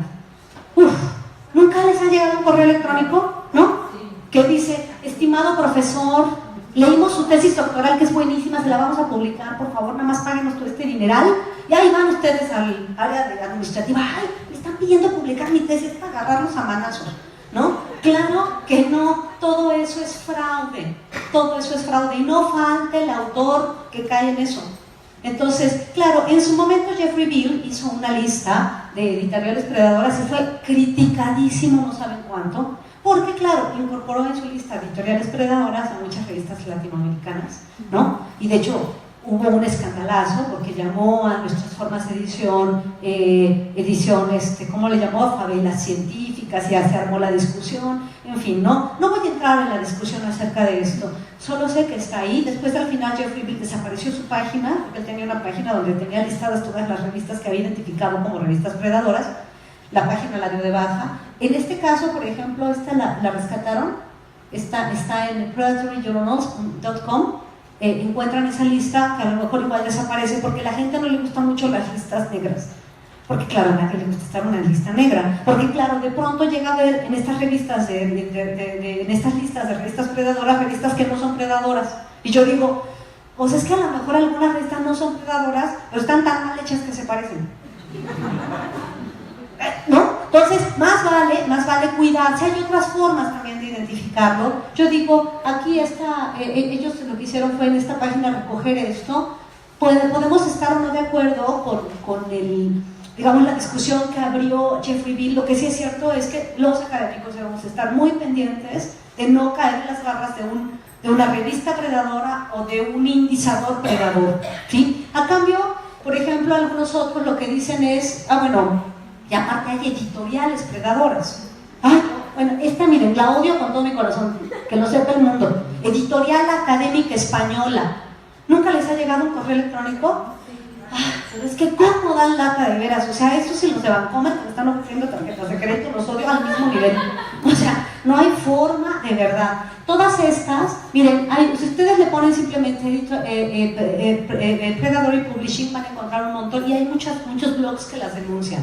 Yo, editoriales que he encontrado denunciadas por malas prácticas, porque lo que hacen es cobrarte por publicar tu libro. ¿Cuál es su negocio? Te dicen, encontré tu tesis o te republico un artículo. Yo digo, vas a republicar un artículo, habrás visto. El problema es que también hay quien cae de veras. O sea, es que se falta de un lado y del otro, de veras, pero bueno. Ay, te voy a republicar tu artículo muy bueno, ahí va el otro, y dice sí. O te voy a publicar tu tesis, y dice sí. Entonces, ¿qué hacen estos? Te dicen, tú me pagas un dinero a mí. Poco dinero, ¿no? Ponle unos 80,000 pesos, ¿no? Es lo que cuesta un libro. Pero tu libro no vale porque es de gran calidad, entonces tú vas y le pides ese dinero al área administrativa, no lo sacas de tu bolsa. Hay quien lo saca de su bolsa, a ir luego a pedirle y luego quejotearse con el SNI para decir dame 1,000,000 de puntos, sí, por tu libro en Académica Española. De verdad, debería quitarles puntos en lugar de dárselos. Y entonces lo que hace esa editorial, entre comillas, es que toma tu lana y lo que hace es que te pone en un portal de internet a donde pareciera que tu libro está disponible. Y ya, como tú nunca compras tu libro, no te das cuenta de la tranza. Si tú mismo quisieras comprar tu libro, te dicen el libro está agotado, o el libro no existe, o el libro ya no está. O sea, el libro no existe, el libro no existe. Y eventualmente si quejas y te quejas y te quejas, lo que hacen es imprimir 1 o 2 por demanda para mandárselo a quien lo pidió. Pero lo que hacen es simplemente poner en la página y decir, ay, este es el libro, no sé qué, pero los libros no existen, en realidad nunca fueron editados, porque no te van a ir a entregar a tu casa 2,000 ejemplares. Pero si ustedes los piden, intenten. Todos aquellos amigos que cayeron en las garras de Editorial Académica Española, díganles, a ver, quiero ver tu libro en papel, lo quiero pedir. Y van a ver que lo primero que va a decir la interfaz es, el libro está agotado. Ajá, sí. O sea, todo el mundo quería leer acerca del sindicato de las telecomunicaciones en los 80s, ¿no? O sea, eso llega a suceder. Miren, yo me encontré Editorial Académica Española, me encontré esta Lambert Academic Publishing, Omni Scriptum, esta otra que se llama More Books, y hay una infinidad. Nuestro querido colega que siempre está presente en las, de verdad, ya le íbamos a poner falta, pero vino, muchas gracias. Hola, soy Luis Rivas, editor de la revista de Investigación Administrativa, y bueno, yo te quisiera preguntar, voy a felicitarte por tu energía y por toda tu información. Pero yo escribí un libro y una vez me dijo una alumna, oye, doctor, compras un libro en Amazon. Y yo no lo han encontrado con Amazon. Y luego ya vi y me dijo, no, y ahora me costó $200, me dijo. Y aquí vale $20. Y entonces me enseñó el libro que le habían enviado. Entonces yo no sé si hay una empresa, debe ser algo así. Entonces yo no sé si tú sabes de esto, si hay antecedentes. Yo le mandé la información a mi editorial, pero como no tiene nada virtual, les da igual. Sí, claro. Entonces sí tienes información sobre eso. Claro. Lo que hace Amazon en realidad no es una editorial y no produce nada. Amazon tampoco fabrica los zapatos, ¿no? Que venden. No, Amazon en realidad lo único que hace es distribuir. Entonces, lo que sucede es que tú te das de alta en Amazon como distribuidor de algo, ¿no? Y con que sea relativamente legal, estás del otro lado. Puedes vender, yo qué sé, zapatos, o puedes vender ropa, porque ya ven que ahora por Amazon uno puede comprar cualquier tipo de cosas. Y lo único que hace Amazon es garantizar que, digamos, el proceso de envío se gestione. Existen muchas editoriales que se distribuyen a través de Amazon. Pero si acaso esto llega a ser, digamos, un problema, no es un problema de Amazon, no sé si me explico, es un problema a lo mejor porque no falta quien piratea libros, por ejemplo, ¿no? Entonces hacen edición pirata de libros y no dudo que alguna edición pirata de libros puede estar comercializada a través de Amazon, pero ahí la culpa, digamos, entre comillas, no es de Amazon, sino del editor, ¿no? Del quien está haciendo la transacción. A mí me parece que ahí toca hacer la distinción. Amazon es como una especie de DHL, ¿no? Es como es una empresa que se dedica a distribuir, pero no es el editor de los libros. Sí tiene un segmento de edición de libros, pero ese es otro, a menos que si lo haya comprado por el segmento de edición de libros de Amazon, porque Amazon empezó con libros, si ustedes se acuerdan, ¿no? Hace mucho. Pero con toda certeza el día de hoy la mayor parte de las cosas que se venden a través de Amazon no son producidas por Amazon, sino solo distribuidas a través de ellos. Sí, era un disco. Te podría decir, sí, eso es lo que yo te podría decir, pero, y de esto que hablo, más bien son estas editoriales que nos acosan con correos electrónicos que a todos nos han llegado y que toca decirles no, borrarlos, ponerlos en spam, ¿no? O hacer esas cosas, de verdad, son muy molestos. Y si ven a un amigo que ya cayó en sus garras, díganle, oriéntenlo, ayúdenle, ¿no? Es como cuando alguien se cae, ¿no? Lo ayudan a levantarse, ¿no? No lo van a dejar ahí tirado. Es así. Se trata de irnos ayudando entre todos. Bueno, esas son las editoriales predadoras. Hay quienes dicen que en lugar de hacer listas negras, ¿sí? En lugar de hacer listas negras de, por ejemplo, de publishers que son malos o de revistas que son malas, hay quienes dicen, abogan más bien por whitelist en lugar de blacklist, o sea, hacer listas blancas en lugar de hacer listas negras. Les recomiendo mucho seguir una página que se llama Think, Check and Submit. Tiene una versión en español también que se llama Piensa, Checa y Envía. Si ustedes entran a esta página, en realidad es una página que te ayuda como a seguir simples pasos para identificar si la revista en la que estás publicando es buena o no es buena, ¿sí? ¿Y cómo te ayuda? Pues te dice, a ver, oye, ya, más o menos lo que les acabo de decir, a ver, revisa, esa revista de verdad, o sea, está en esas bases de datos a donde dice que están, ¿existen? ¿No? Luego, si esas bases sí existen, sí están, porque no falta la revista que dice, yo estoy en JCR. Y ya cuando la ves dices, ¿cuál? Estuvo en los 70s, ¿no? O sea, ya ahorita ya ni está. Entonces, esta página es como una guía que está hecha pensando sobre todo en los muchachos más jóvenes, estudiantes de posgrado, que están en la desesperación de ¿dónde voy a publicar? Y entonces es una guía que te va llevando paso por paso, que es como una especie de checklist que te va diciendo, haz esto, haz lo otro, no sé qué. Entonces, si todo está en verdecito, te dice, ok, entonces, si todo esto está en verde, quiere decir que ese es un recurso donde vale la pena que publiques. Ya luego, quién sabe si te aceptan el artículo, eso sí ya no sabemos, pero por lo pronto es una herramienta que ayuda a seleccionar espacios para publicar de manera adecuada, ¿vale? Bueno, ahora, eso es por lo que tocaba comunicación científica, ¿no? En esta diferencia entre consumir información y generarla. Ahora me voy a ir a 5 o 6 puntos muy rápidos en términos como de sugerencias para la difusión, suponiendo que ya eligieron la revista donde quieren publicar. Serían algunas estrategias para que su publicación, una vez que sea aprobada, por supuesto, pueda tener mejores niveles de audiencia en un medio digital, ¿ok? Me voy a ir primero con la parte que está relacionada con las redes sociales, ¿sí? Bueno, en realidad iba a ir al final, pero se me movió así que la puedo poner, por eso les digo que era random, ¿no? A ver, hay una parte de redes sociales que valdría la pena incorporar a su vida, de su huella digital.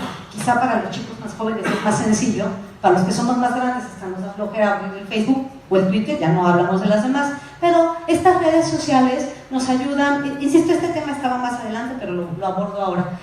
Son redes sociales científicas, que son plataformas de networking especializadas en investigación científica. Facilitan la creación de ambientes de comunicación y colaboración y conexión entre miembros de una red. Yo, por supuesto, quizá el más conocido es ResearchGate y Mendeley, pero me gustaría abordarlos en términos generales.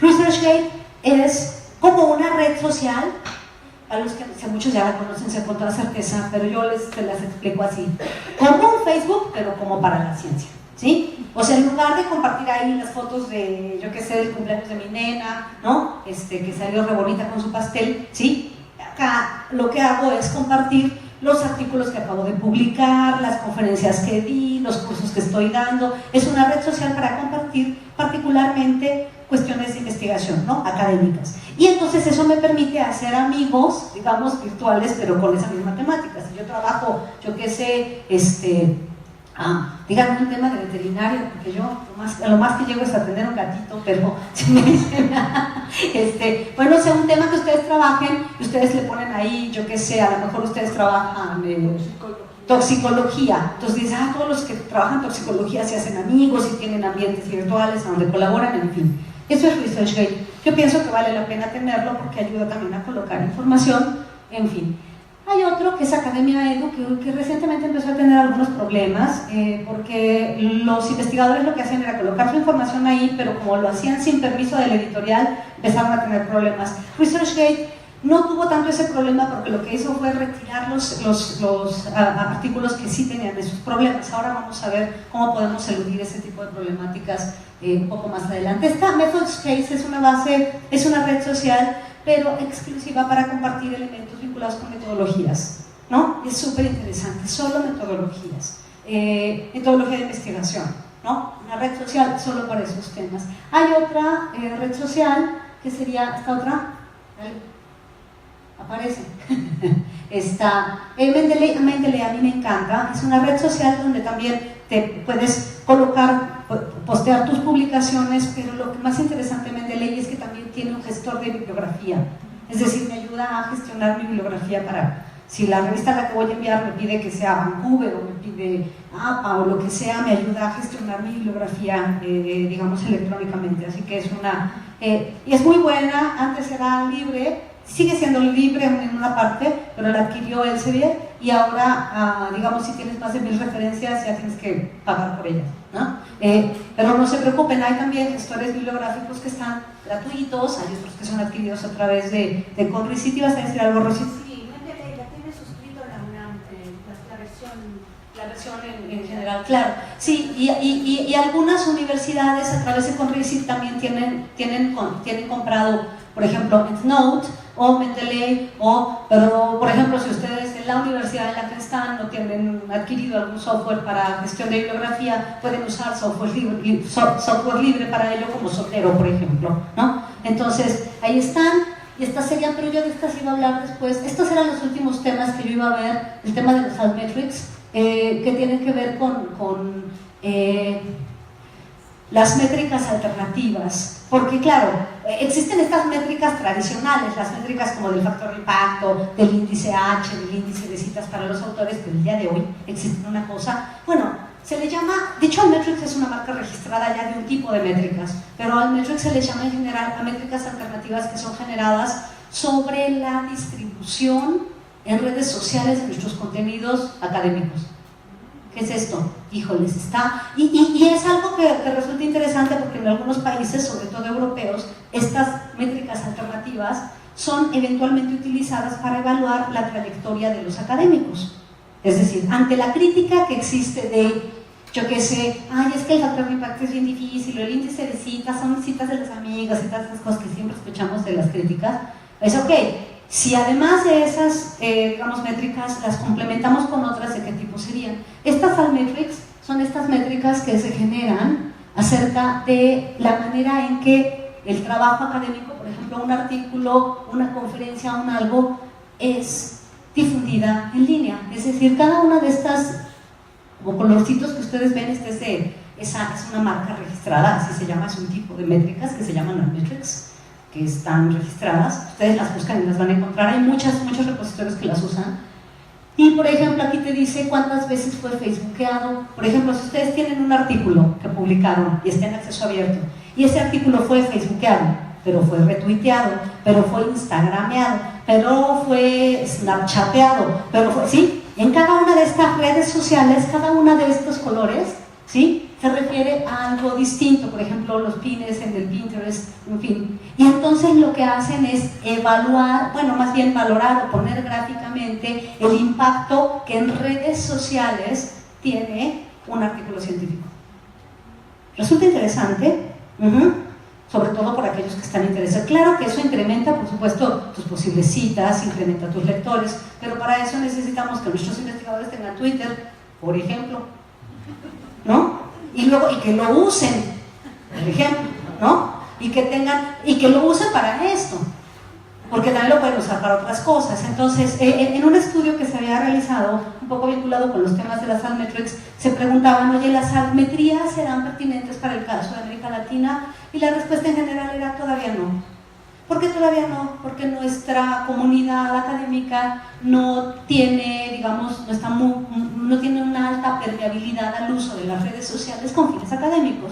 sí se empiezan a utilizar las redes sociales, pero son para fines más lúdicos, más de ese tipo, y todavía no hemos, como comunidad académica, visto las posibilidades que pueden tener todas estas redes sociales para difundir trabajos de investigación científica, ¿no? Y hacerlos, digamos, como cada vez más visibles, que se lean. Cuando la gente habla de impacto, digamos, en ese sentido, los impactos en las redes sociales serían eso.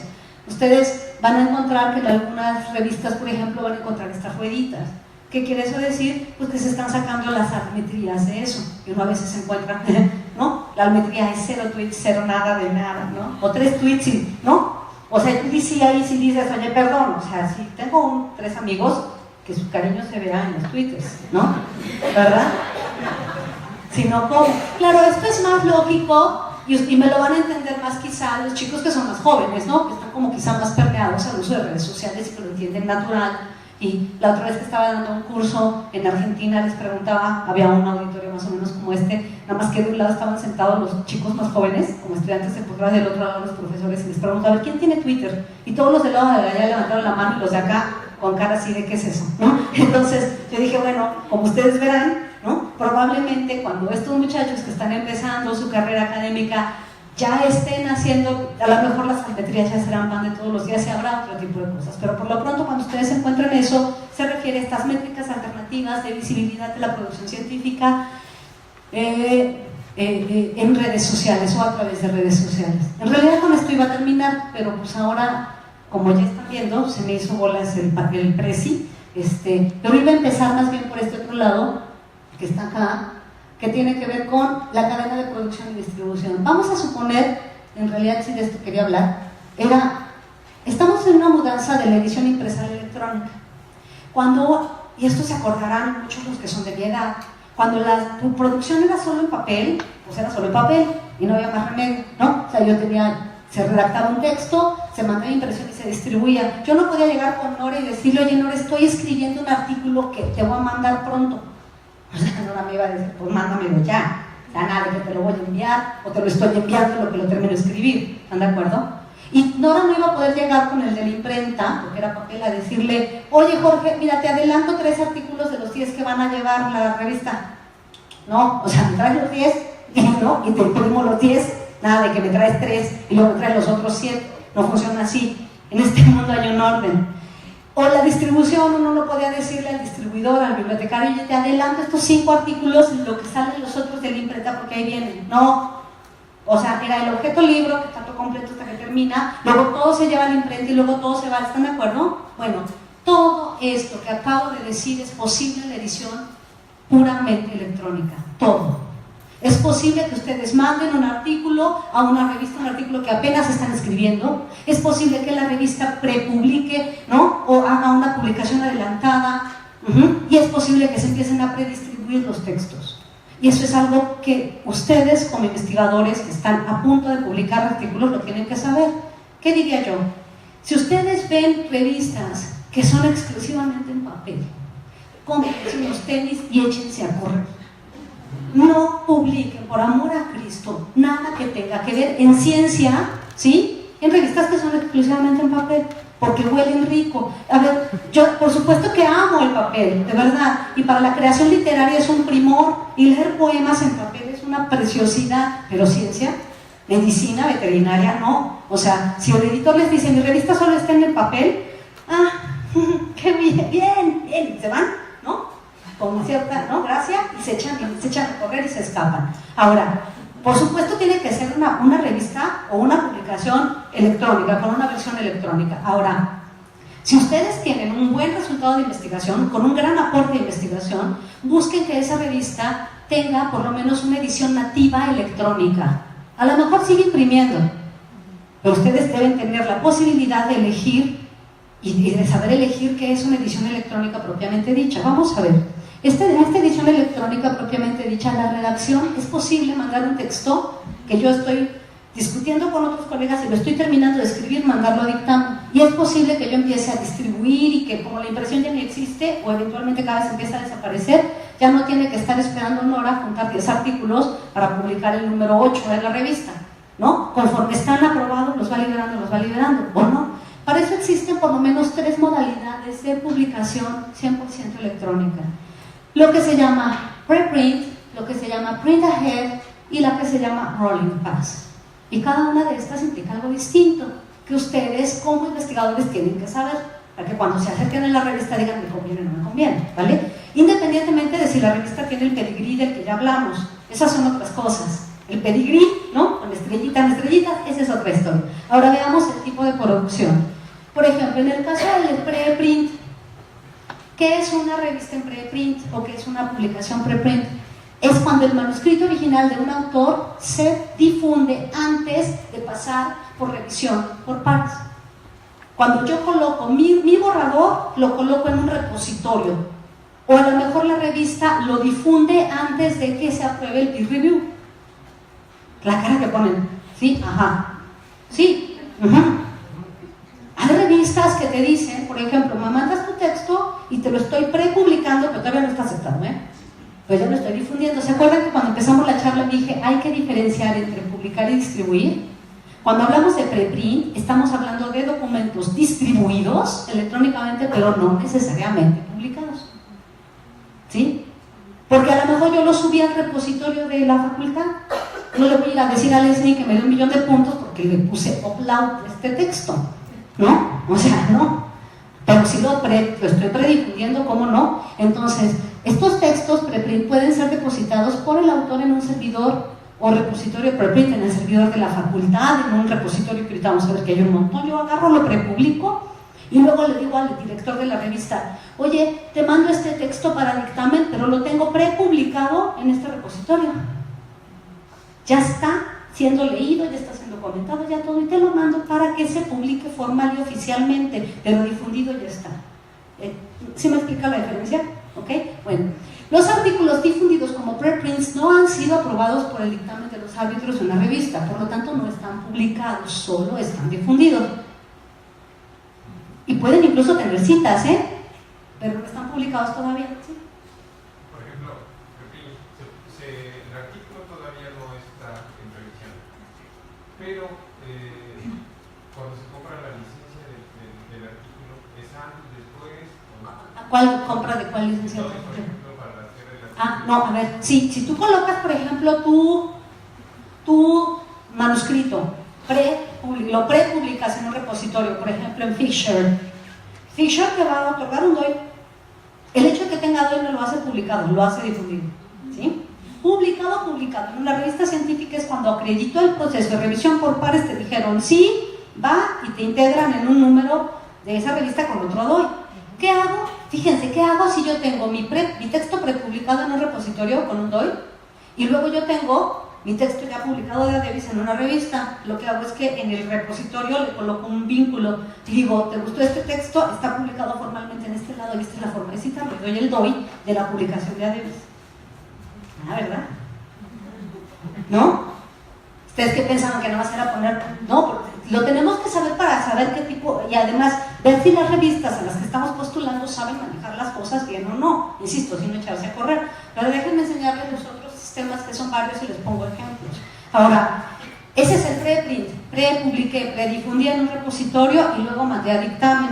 Ahora, hay otra cosa que se llama print o, digamos, impresión por adelantado, ¿no? O, sí, así sería la traducción.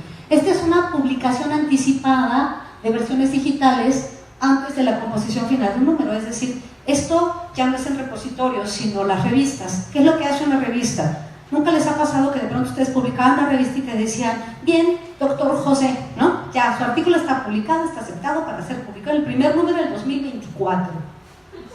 ¿Nunca les ha pasado? ¿No? Que tú dices, oye, pero ¿cómo? Hasta el 2000, es que tengo lleno todo el año, este año y el que viene, y entonces sí, lo voy a publicar, pero dentro de un año. ¿Cuánto les ha tocado esperar en promedio a que se publique un artículo que tienen ya aprobado? Díganme. Un año, ¿no? O sea, estás ahí tú tejiendo una chambrita en lo que... O sea, imagínense, pero te digo, cuando se trata de investigaciones medievales, pues como quiera pueden esperar un año, pero en el área de biotecnología, esperar un año es una cosa muy, muy complicada. Bueno, ¿qué es lo que hacen muchas de estas revistas que son 100% electrónicas? Hacen un print ahead. que es decir, a ver, profesor, su artículo ya está aprobado, no voy a dejarlo ahí guardado un año en lo que junto 10 para imprimir un texto que ya ni voy a imprimir. Entonces lo que hago, su texto ya fue aprobado, ya acreditó todo el proceso, incluso ya le dimos formación, ya está editado bonito, formado en el, ¿cómo se llama?, en InDesign y todo. Entonces lo que hago es que tarran, lo suelto en línea, punto, se acabó. Y a lo mejor sí, yo digo que ese texto corresponde al número del 2020, pero ya se está difundiendo desde ahorita, ¿sí me explico? Lo que hago es que voy adelantando los artículos, no dejo que se me hagan viejos en el escritorio, sino que adelanto su publicación en línea. Esto lo hacen muchas revistas que todavía son híbridas, revistas que todavía publican en papel. Entonces lo que hacen es que están esperando que se junten los 10 artículos, pero lo que se juntan los 10 artículos van liberando, van liberando, van liberando. No hay un solo autor que se enoje porque esto sucede. Con lo cual, mi sugerencia sería a ustedes como autores, cuando escojan una revista y ya dijeron, esta me gustó porque tiene estos pedigrís, luego elijan y digan, oye, esta revista se espera los 10 meses, ¿no?, para que salga el siguiente número, o mejor me voy a una revista que tenga un print ahead, o de plano que acepte el preprint, ¿sí o no? Estaría mejor, porque si no, yo mismo tengo la culpa de andar publicando una revista que sé que me va a tardar años, y luego me estoy quejoteando con el editor, sabiendo que existen revistas que operan con un print ahead. Ahora, hay otra modalidad que se llama, sí, por favor. Por ejemplo, para los artículos, es lo mismo, por lo que entiendo del print ahead, los que están impress, por ejemplo. Sí, así le llaman, impress. Pero, por ejemplo, no sé, el Sevier, por ejemplo, maneja la de los imágenes de México. Les pone esa leyenda, pero no les pone luego volumen ni nada, como que platicábamos ahorita. Es que esa es otra modalidad. Tiene una mixta, y es que la otra vez me contaba un amigo y es que cómo te citan, entonces. Claro, no, sí, pero esa es otra modalidad. ¿Cómo te llamas? Marco, esa es otra modalidad, porque una es el print ahead, y en este caso, las revistas en ahead of print sí conservan el volumen, el número y las páginas, porque sigue existiendo un referente en papel. Estas son las revistas como híbridas, por decir. Entonces, lo que hace el editor es que adelanta el papel y se va guardando, y sí, por eso pone volumen, número y todas esas cosas siguen existiendo, porque es una especie de modalidad híbrida, ¿no?, que va a caballo entre lo electrónico, que lo libera antes, pero guarda la parte de volumen, año, número. El otro al que tú te refieres es esta otra modalidad, ¿sí? Esta modalidad que se llama rolling pass o publicación continua. ¿Cuál es la diferencia frente a las otras? Es que la publicación continua no se espera que se completen los números, y ya no tienen número ni volumen ni nada de eso. Ya no tienen nada de eso. Ya los artículos son publicados en línea de uno en uno, y ya no sabes, este pertenece al volumen 4, número 8, eso ya no existe. Las revistas solamente dicen publicación continua, punto, se acabó, y van liberando y liberando. ¿Y qué sucede? Que tienen como un número al año, por decirlo así, ¿no? O sea, publiqué en el 2008 el artículo tal número. ¿Cómo le hago? Simplemente hago la cita con el DOI.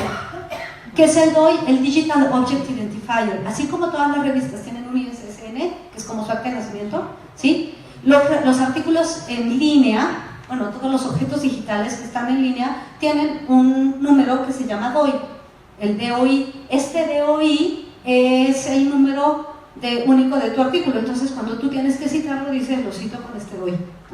Punto, se acabó, ¿sí? Insisto, el DOI no quiere decir que esté publicado, porque puede ser un artículo preprint que tiene DOI también. Lo que le va a dar la calidad científica es el haber acreditado el proceso de revisión por pares de una revista en particular. Y eso sí es por lo que me voy a ir a pelear a que CONACYT me dé muchos puntos, ¿sí? No por haberlo simplemente difundido. Espero haberme explicado, ¿sí? Esas serían las tres modalidades: ahead of print, preprint y rolling pass. Sí, por favor. Sí, estas modalidades creo que también son interesantes, pero van un poco en contra de los criterios que usan todavía ciertas metaeditores, por ejemplo Redalic. Redalic, muy importante la originalidad de los trabajos. Y nosotros en nuestra revista, por ejemplo, pedimos que se garantice que no ha sido publicado en ningún lado antes. Sí, entonces eso es un criterio que ha sido como, que está también en otras redes como de JCR, Scopus. Eso está cambiando. Sin embargo, por ejemplo, en Cielo también es muy importante, y de hecho penalizan. Hace poco sacaron una lista de las de las revistas que no van en tiempo, o sea, que tienen que haber salido y no salieron, y bueno, las sacan del índice. Entonces esos criterios pues van un poco en contra de esas normativas. A ver, yo diría cosas varias. Más bien pienso que casi siempre estas normativas se van adaptando a los cambios. Quienes están aquí sentados son investigadores y no tienen por qué saber las que sufrió un editor que se los cuento. Pero si por ejemplo yo fuera editor y dijera quiero cambiar mi revista Rolling Pass, no nada más la hago y ya. Tengo que ir ante Indautor y hacer un registro de cambio de mi publicación, de su periodicidad. Entonces voy con Indautor y le digo, oiga, esta revista deja de ser bimestral, ¿no? Y ahora va a ser de publicación continua. Pago mi formato R15, que sé cómo se llama, mis 250 pesos o no sé cuánto cambio. Le aviso a Indautor y entonces Indautor se da por enterado que esta revista ya no sale cada 3 meses, que ya tiene una publicación continua. Incluso Indautor se entera que esta revista ya no tiene soporte en papel, que ya va a ser solamente electrónica. Cuando yo le aviso esto a Indautor, las bases de datos me van a dejar de estar jodiendo, con el tema de no saliste a tiempo, porque ya les voy a decir, tengo publicación continua. ¿Sí me explico? Pero toca hacer la cosa bien hecha y no nada más, porque si no Indautor te va a decir, ¿y yo cómo me enteré que pasaste a publicación continua? Y la base de datos va a decir, ¿y yo cómo me enteré? ¿Sí me explico? Ahora, eso los autores tienen que saber que eso debe estar dicho en las políticas de la revista, que es publicación continua y estas cosas. Por lo demás, Cielo sí acepta a revistas que tengan cualquiera de estas 3 modalidades. De hecho, ha instrumentado algunas modificaciones en su proceso de aceptación de XML para las revistas que quieren instrumentar este tipo, digamos, como de nuevas modalidades de publicación puramente electrónica. Por otro lado, es importante la discusión acerca de qué es inédito y qué es original. Son cosas muy distintas. Yo quisiera hacer un paréntesis para explicar la diferencia entre una cosa y otra. Algo inédito significa que nunca antes ha sido editado de esa forma, pero pudo haber sido difundido. ¿Sí me explico? Si yo subo un artículo en un repositorio preprint, lo estoy difundiendo, pero no está siendo editado porque no tiene un sello editorial, solo está difundido. ¿Me explico? Claro, esto cambia las formas tradicionales de pensar, porque esta idea como de, es que si nunca antes ha sido difundido, cuando en el papel, ¿se acuerdan que les dije al inicio de la charla? Cuando era todo en papel, teníamos junta la idea de inédito y original, pero el día de hoy son cosas completamente distintas. Una cosa es que yo prepublique porque coloco mis resultados de investigación en un repositorio, por eso no quiere decir todavía nadie me lo publica. Son cosas distintas, no está asociado a un ISSN, no está asociado a estas cosas, es distinto. Ahora, ¿qué es original? Esa es una discusión que no tiene nada que ver con lo inédito. Puede haber un texto completamente inédito que no sea original. Les pongo un ejemplo. ¿Qué tal que yo escribo un artículo acerca de, yo qué sé, el concepto de angustia en Freud? No voy a poner ejemplos de veterinaria porque pues, no me lo sé, pero el concepto de angustia en Freud. Y entonces lo único que hago es decir que como Freud dijo, y siguió diciendo, y volvió a decir, y continuó diciendo. ¿Nunca han visto ese tipo de trabajos que son solamente como, refiere y refiere y refiere y refiere a otro? Y estoy citando la fuente, por lo tanto no es un plagio. Nunca antes yo lo había publicado, porque yo no lo había publicado. No estoy plagiando porque estoy citando al señor Freud. Ese es un texto original, es inédito, pero original no es. ¿Qué es original? ¿Qué proporción de tu aporte es solo tuya y no de otro? Todos los artículos científicos en alguna parte, porque la ciencia se construye sobre la base de conocimiento previo, todos los artículos científicos forzosamente recuperan trabajo de otros, si no, no serían ciencia, serían religión, ¿no? Entonces yo tengo que recuperar, en la parte de antecedentes, pues como dijo fulano, recuperando resultados, no sé qué, y yo recupero lo que dijeron otros. Y hay un punto a donde yo digo, y este es mi aporte, esto es lo que nunca nadie jamás ha dicho y yo estoy diciendo. Eso, señoras y señores, es la originalidad. Y la originalidad es distinta de si un trabajo es inédito o no inédito. Espero que me estén siguiendo en la diferencia. Por lo tanto, las editoriales te dicen, una revista, señoras y señores, yo le exijo a usted que su trabajo sea inédito. Es decir, que la forma en que lo tiene no lo haya publicado oficialmente y legalmente en otro lado, lo puedo haber difundido en un repositorio, eso no es inédito, eso simplemente está difundido, pero su texto tiene que ser original en algún porcentaje. Hay revistas que dicen los trabajos tienen que ser originales en al menos 30%, o al menos en un 20%, o al menos en un 10%. No hay ningún trabajo que sea original en un 100%, porque entonces, insisto, no sería ciencia. Espero que me estén siguiendo, y esa sería la diferencia entre originalidad y, digamos, y lo inédito, ¿sí? Perdón por intervenir, pero por ejemplo, yo he notado, nosotros en la revista, pues como revista científica tenemos la obligación de crear conocimiento original, o sea, difundir el trabajo inédito, nuevo. Entonces, en los congresos, por ejemplo, es muy común que ahora que la gente escriba mini artículos. Entonces, por ejemplo, en mi campo, la administración, se piden artículos detectados que la gente se los aprueban y nos los reenvían. Entonces nosotros no podemos publicar algo que ya ha sido difundido. Entonces, ¿cuál es el sentido de nuestra revista? Entonces, nosotros cambiamos las políticas para evitar, prohibimos, no publicamos artículos cortos porque nos estaban metiendo golpes con eso.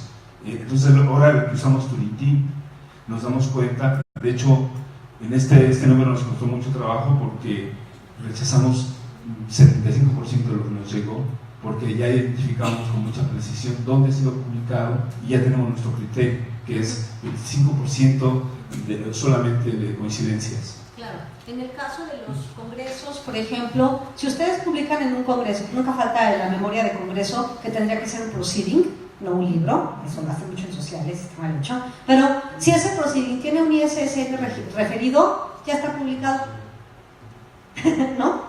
No lo pueden mandar a otro lado que está publicado, pero si es solamente difundido, se colocó en el repositorio del Congreso, pero no tiene un ISSN asociado, solo está difundido y no publicado. ¿Qué es legalmente publicado? Un ISSN o un ISBN asociado. Legalmente, es una cuestión legal, ¿sí? Insisto, la originalidad es otro punto, ¿no? Déjenme seguir, porque si no, nunca va a acabar, y miren que mi presentación era cortita. Ahora vámonos al tema de datos abiertos, porque una cosa es que los textos estén en acceso abierto, pero ustedes van a encontrar cada vez más que hay revistas que les van a empezar a pedir que coloquen los datos abiertos, más en las áreas como las de veterinaria, que tienen una vertiente experimental, ¿no? A donde tienen, yo que sé, a lo mejor análisis clínicos, ensayos clínicos, a donde tienen ensayos epidemiológicos, ¿no? Que les piden a veces, en algunas revistas les piden el consort, se los han pedido, ¿no? El tipo de muestra, el registro de la muestra, sobre todo en las áreas científicas y concretamente medicina. Es muy común que ustedes vayan a una de estas revistas 100% electrónicas y cuidado, muchachos, les van a pedir los datos abiertos, así que más vale tenerlos limpios, tenerlos bien, y que no sean datos, digamos, ni inventados, ni plagiados, ni mucho menos, porque ahí se va a notar. Antes, cuando las revistas no pedían esta información, era re fácil. No se podía por ahí inventar una muestra, inventar cosas, y ahora cada vez es más difícil. Vamos a ver en qué consiste esto, ¿no? Hay revistas que te dicen que, que estos son los servidores preprints. ¿Cómo funcionan los servidores preprints para la publicación en la primera modalidad de la que hablábamos hace rato? ¿Sí? Bueno, cada vez más revistas consideran para su publicación artículos disponibles en servidores no comerciales, como Archive, Archive, SciArchive, SOSArchive, Energy, SSRN. Hay un montón de servidores, de repositorios, de preprint, a donde ustedes, por ejemplo, agarran, ustedes entran, ¿cuál les gusta archive? Meten sus datos, se registran y ustedes pueden subir todo lo que quieran ahí. Nadie les va a discutir si es bueno, si es malo, por eso nada más ustedes lo subieron. Luego ya no sabemos de qué pata coge esa información, luego ustedes ya la postulan en una revista y ahí sí vamos a saber de qué pata coge, ¿así me explico? Pero muchas revistas lo que hacen para saber, o muchos investigadores lo que hacen para no perder, digamos, como la oportunidad o la relevancia de la investigación, es que primero lo difunden en un repositorio, sobre todo en las áreas físicas, biomédicas y médicas. Y veterinaria es un área médica. Los autores también lo que hacen muchas veces es depositar la versión enviada de su manuscrito en servidores no comerciales. Y dicen, este texto está siendo dictaminado en la revista Perengana de tal, y con eso te evitas plagios. ¿No? Porque dices, perdón, yo ya les dije que esto está haciendo, luego quieres decir me acepten, pero está siendo publicado, está siendo dictaminado allá. En estos casos se solicita a los autores, lo que decíamos hace un momento, actualizar cualquier versión previa a la publicación con un enlace al artículo final publicado. Entonces, a lo mejor yo coloqué mi preprint en el archive y ya me aceptaron el artículo en el Veterinary Studies. Entonces lo que hago es que actualizo, porque en los repositorios estos se pueden ir actualizando versiones, y tú vas viendo las versiones más viejitas, más nuevas, y puedes decir, esta es la versión más nueva del artículo que fue publicada ya, y se cita de esta manera. A ti te da igual que la gente entre por la revista o entre por acá, lo que nos importa es que si hay una cita, la cita se registre siempre a la versión final, y tú la colocas, ¿no? Y dices, favor de citar de esta manera, ¿no? Con este otro doy. Va a haber revistas que les van a pedir que compartan datos primarios. Hay muchas revistas que lo empiezan a pedir. ¿A qué me refiero con compartir datos primarios? Alientan a los autores a que los datos o cualquier otro artefacto pueden ser a lo mejor fórmulas o pueden ser códigos de cómputo o cualquiera de estas cosas que respaldan los resultados de investigación que sean archivados en repositorios apropiados. Tienes tus datos de investigación, hay muchas revistas que te dicen, ok, este es un estudio de caso, ¿no? Tienes tus datos, colócalos en un repositorio abierto y después puedes postular tu artículo. ¿Por qué harían esto? Por varias razones. La primera sería para garantizar que los datos son fidedignos, son originales, y sobre todo garantizar la reproductibilidad de la ciencia. Si yo coloco mis datos, eso permite que cualquier otra persona que quiera derivar investigación de ahí tome los datos y se los lleve para reproducir experimentos. ¿Y vas a decir algo, Rosy? Sí, el hecho de que todos estos preprints y todos estos enlaces que nos muestran, no en un momento dado impediría que se geste una patente, por ejemplo. Sí. ¿Cuánta información vertida, así incluso en seminarios, congresos, que nos emocionamos y se puede perder una patente? En el caso de las áreas de desarrollo tecnológico, sí. Por ejemplo, muchas revistas que te dicen, oye, coloca tus datos en abierto, si tú les justificas que de esto se puede derivar el registro de una patente y que por eso no lo puedes hacer público, el comité editorial dice, se evaluarán los casos a donde es precisa, digamos, como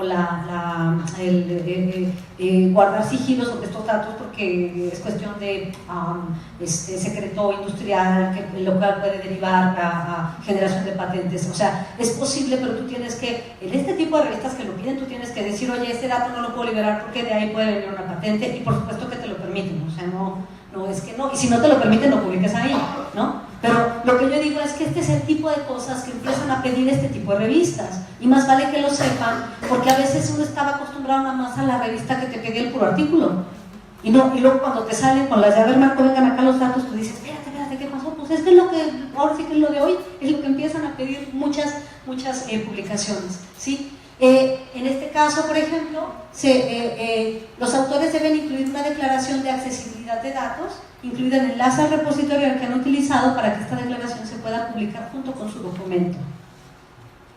Y muchas revistas empiezan a hacerlo. Cuidado, las revistas que empiezan a asociar datos de investigación a las propias investigaciones son las revistas que registran más altos niveles de cita.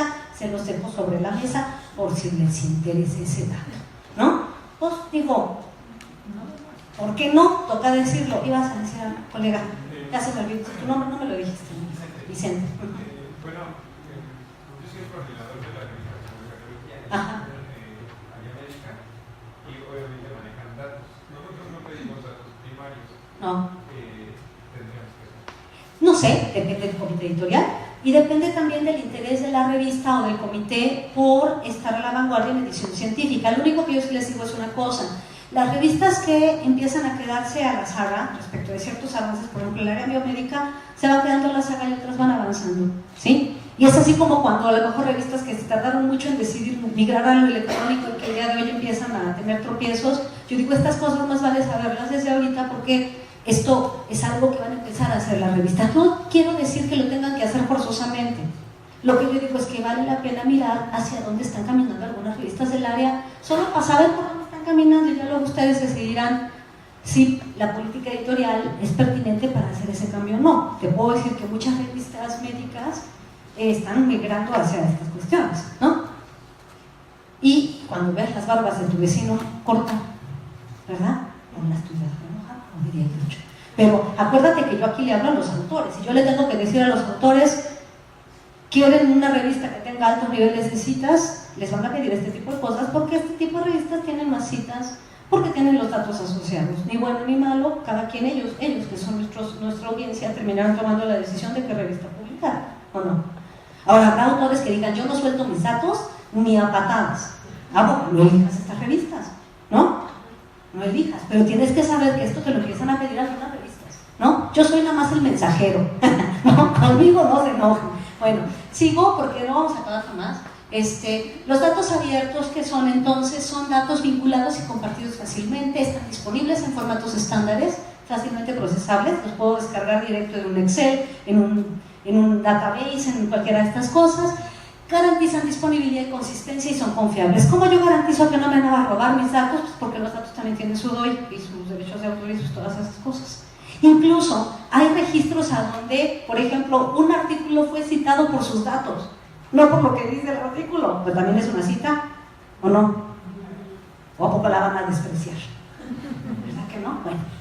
Ahora, ejemplos de repositorios de datos, ¿no? Ay, se ve feo, pero les prometo que sale bien, ¿no? Hay una, ya me está haciendo como clarita, hay un repositorio que se llama Data Trial, ¿no? Que es una colección libre, pero todo lo que coloques aquí tiene que estar en abierto.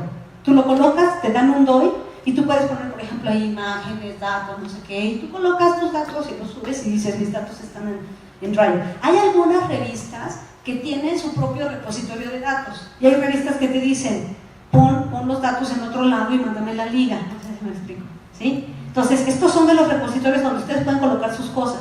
Aquí pueden poner hasta una canción de Cricri, nadie lo va a dictaminar, no sé si me explico, ¿sí?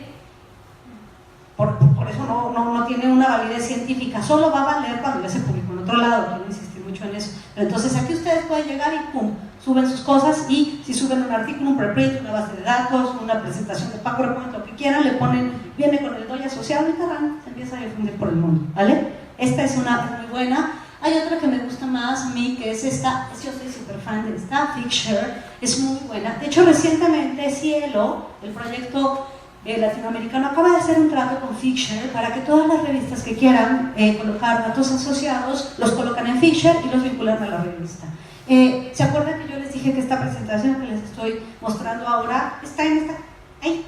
Ustedes entran a ese Figshare, que es como decir hijo compartido, no sé cómo usted verá. A lo mejor significa otra cosa, pero ustedes abren ahí, se loguean y empiezan a subir las cosas que quieran. Si ustedes, por ejemplo, dentro de Figshare buscan mi perfil, ustedes van a encontrar esta presentación y muchas otras presentaciones de muchas otras conferencias que he dado, ¿no? Ahí están, ahí las voy subiendo y tienen su DOI, su no sé qué, si ustedes lo quieren usar, lo usan, lo distribuyen, si quieren me citan, espero que lo hagan, si me lo usan, ¿no?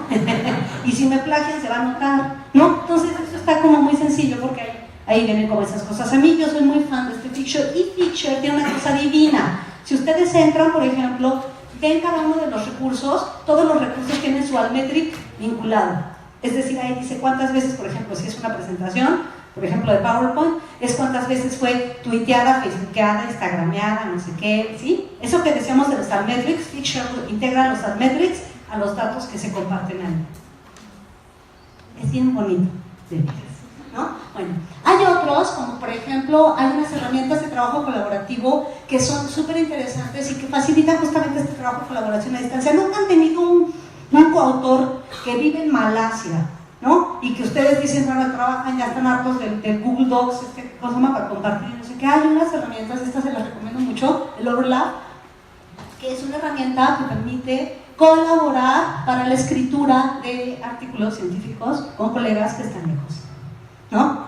Y también permite colocar la información ahí mismo. Es un overlap súper interesante, ¿no? Te permite, sobre todo, trabajos en colaboración y es una herramienta gratuita, ¿no? Pienso que, ¿por qué no? No estoy diciendo que todo esto lo tienen que usar a fuerza. Estoy diciendo que vale la pena que lo tengan por ahí registrado, pues para saber que existe, ¿no? Y en una de esas hasta lo pueden revisar. Me van a perdonar aquí que me haya puesto de ejemplo, pero la que tengo a la mano, ¿verdad? Soy yo misma, ¿no? Pero es el ejemplo de la integración de información publicada para la desambiguación autoral de instituciones de adscripción. ¿Con cuántos nombres han publicado ustedes? ¿No? Uno, mire, de verdad, entre más grande, más nombres, ¿no? Yo a veces soy Rosario Rogel, o R. Rogel, o Salazar, o porque dependiendo de cómo me escribe el nombre el editor, es que soy una persona distinta. El día de hoy, gracias a todos los trabajos que han hecho algunas herramientas que permiten integrar, digamos, un número único de autor, es que toda esta información puede ser fácilmente compartible. Por ejemplo, yo les puedo decir, como de varios que yo tengo aquí registrados, ¿qué es esto de la desambiguación autoral? Miren, mi nombre no es tan complicado y de todas formas tengo esos problemas. Pero, por ejemplo, si yo me llamo Rosario Rogel Salazar, si en una revista yo publico como Rosario Rogel, ya soy otra persona, ¿sí? Porque Rosario Rogel Salazar es una, la máquina es muy tonta e identifica que es una persona, y Rosario Rogel es otra persona. Y si yo soy R. Rogel, resulto ser otra persona. Y para los brasileños yo soy Rosario Salazar, porque ya ven que ellos el apellido del medio no lo usan porque es el materno, ¿no? Entonces usan el final, que es el paterno. Es una cosa de un horror. Por esa razón se les sugiere a los autores, siempre latinos como nosotros, que utilizamos los apellidos, ¿sí? Que unamos, cuando escribamos nuestros nombres, unamos nuestros apellidos con un guión, ¿no? Claro, si te apellidas Montes de Oca, de los Oliveros, de los Monteros y Sánchez y Corcuera, pues bueno, ya más si tienes ese tipo de nombres, por favor, tienes que tramitar urgentemente tu ID de autor, ¿no? Porque tu mamá te puso, ¿no? Así, María Eugenia, ¿no? De Teresita del Niño Jesús, y ahí tienes al pobre editor buscando cómo poner todos los nombres, ¿no? Entonces, no es boda, no están casando. Tienen que elegir un nombre de pluma, un nombre de autor, ¿no? Entonces, a lo mejor Rosario Rogel, el que ustedes quieran elegir. Y sobre ese nombre, ustedes eligen sus distintas variantes. Lo que tienen que hacer es que en todas las bases de datos tienen que decir, este sí soy yo, este no soy yo. Porque a lo mejor va a haber, yo que sé, varias, Sandras Aguirres. Ustedes tienen que diferenciar la Sandra Aguirre que hace microbiología de la Sandra Aguirre que hace veterinaria, ¿sí? ¿Cómo sucede? Si ustedes ya han publicado en revistas que estén indizadas en Web of Science, ustedes van a tener una página como esta, que es un identificador que se llama Research ID. Este Research ID no lo tramitan en ningún lado. Este Research ID se tramita automáticamente cuando ustedes publicaron en una revista indizada en JCR. Si no, no. ¿Sí? Quiero tener mi Research ID, pues publica una revista en JCR. Está bien fácil, ¿no? Entonces ya publicas, y al momento en que tú publicas en una revista que esté en JCR, se te genera automáticamente tu perfil, ¿no? Este es mi perfil, como pueden ver, ¿no? Entonces aquí dice, ¿sí? Cuáles son las áreas que yo trabajo, mis keywords, y ya vieron que está aquí, mi ORCID. ¿Ustedes creen que esto sale así? No, o sea, sale de una forma, y yo tengo que entrar a la base de datos, y donde dice Research Author, me busco a mí mismo como autor, ¿sí? Entonces, en esa parte, ¿vieron donde decía Clarivate? Cuando les enseñé que decía Clarivate Analytics, en JCR ustedes entran ahí, y en lugar de buscar una revista, buscan a una persona, que son ustedes, ¿no? Entonces ponen su nombre, y van a encontrar todas las variantes, si han publicado ahí, van a encontrar muchas variantes. Entonces le tienen que decir a las bases de datos, estas 3 personas distintas soy yo. Y luego, ya que crearon un único perfil, entonces decirle y mi ORCID es y estas son mis palabras clave, no sé qué, y ustedes arman su perfil. O sea, el perfil base está abierto solito, pero ustedes tienen que curar el contenido, es decir, depurarlo. ¿Sí me explico? Si no lo depuran, la base de datos no lo va a hacer sola. La base de datos nunca va a saber solita que ustedes tienen 3 formas distintas de nombre, ¿vale? Entonces, eso lo tienen que hacer ustedes. Y ya que lo hacen, entonces ya les salen, ¿no? Todas estas cuestiones. Bueno, esto es para las revistas que están en WOS. Ahora, cuando publicaron en revistas que están en WOS, cuando publicaron en revistas que ya están indizadas en Scopus, sucede lo mismo. De manera automática se les genera una base que se llama Scopus ID. Ese Scopus ID es lo mismo, hacen lo mismo. También ustedes ahí mismo le dan, ahorita que se ponga, le dan su research, le dan su ORCID, y se vinculan entre sí. Y entonces el Scopus ID, el Research ID también. Y entonces son el mismo, y ustedes lo único que tienen que hacer es depurar la información, ¿no? Para decir cuáles de todos esos son ustedes mismos. Si, por ejemplo, cambiaron de institución, porque puede ser que antes trabajaban en el Autónoma de Yucatán y luego se mudaron a la UNAM, le tienen ahí que decir, antes estaba en Yucatán, pero estoy en la UNAM, para que la base de datos sepa cuáles son los datos actualizados, ¿sí? Bueno, Ahora, estaría este otro que es el ORCID, ¿sí? Este ORCID sí lo gestionan ustedes. Ustedes entran a la página de ORCID y le dicen, ay, registrar mi número ORCID. Y a lo mejor si ya hay alguien con su nombre te va a decir, uy, hay uno que se llama igual que tú. ¡Ah! ¿Y ahora qué hago? No, pues bueno, a lo mejor ya estabas registrado y no te acordabas, o alguien te registró, uno de tus ayudantes te hizo el favor y no te dijo, ¿no? Y a lo mejor tienes variantes de nombres y lo que haces es que integras todos tus datos. Si ustedes se fijan, en todos los datos del ORCID te permite también otras identificaciones. Aquí me sale también el Scopus ID. ¿Por qué? Porque se vinculan mutuamente. Yo le doy a uno el dato del otro y trae la información de un lado y del otro lado, ¿sí? Y lo coloca. Y lo que hace aquí es colocar toda la información. No crean que están publicados aquí. Lo que hacen estas bases de datos es que me traen la información de donde yo publiqué y pum, lo integran en mi perfil. Y ya. Ahora, habría otro que quizá también vale la pena. También se genera automáticamente, pero ustedes lo tienen que depurar. Es el de Google, ¿sí?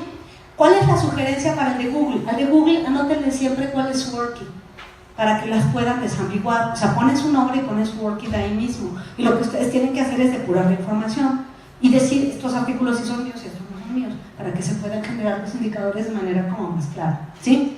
Y todos estos pueden estar vinculados entre sí. Pueden estar vinculados entre sí, a lo mejor, déjenme ver. Digo, perdón que me haya puesto como ejemplo, pero pues es que así yo sé que están. Y este es el perfil, pero de ResearchGate, que también te trae los datos de ORCID, por aquí están, ¿no? Te trae los datos de ORCID, te los vincula en todos lados, son los mismos. Y hay una base de datos que a mí me súper gusta y que yo promuevo su uso. ¿Quiénes de ustedes son dictaminadores para alguna revista científica?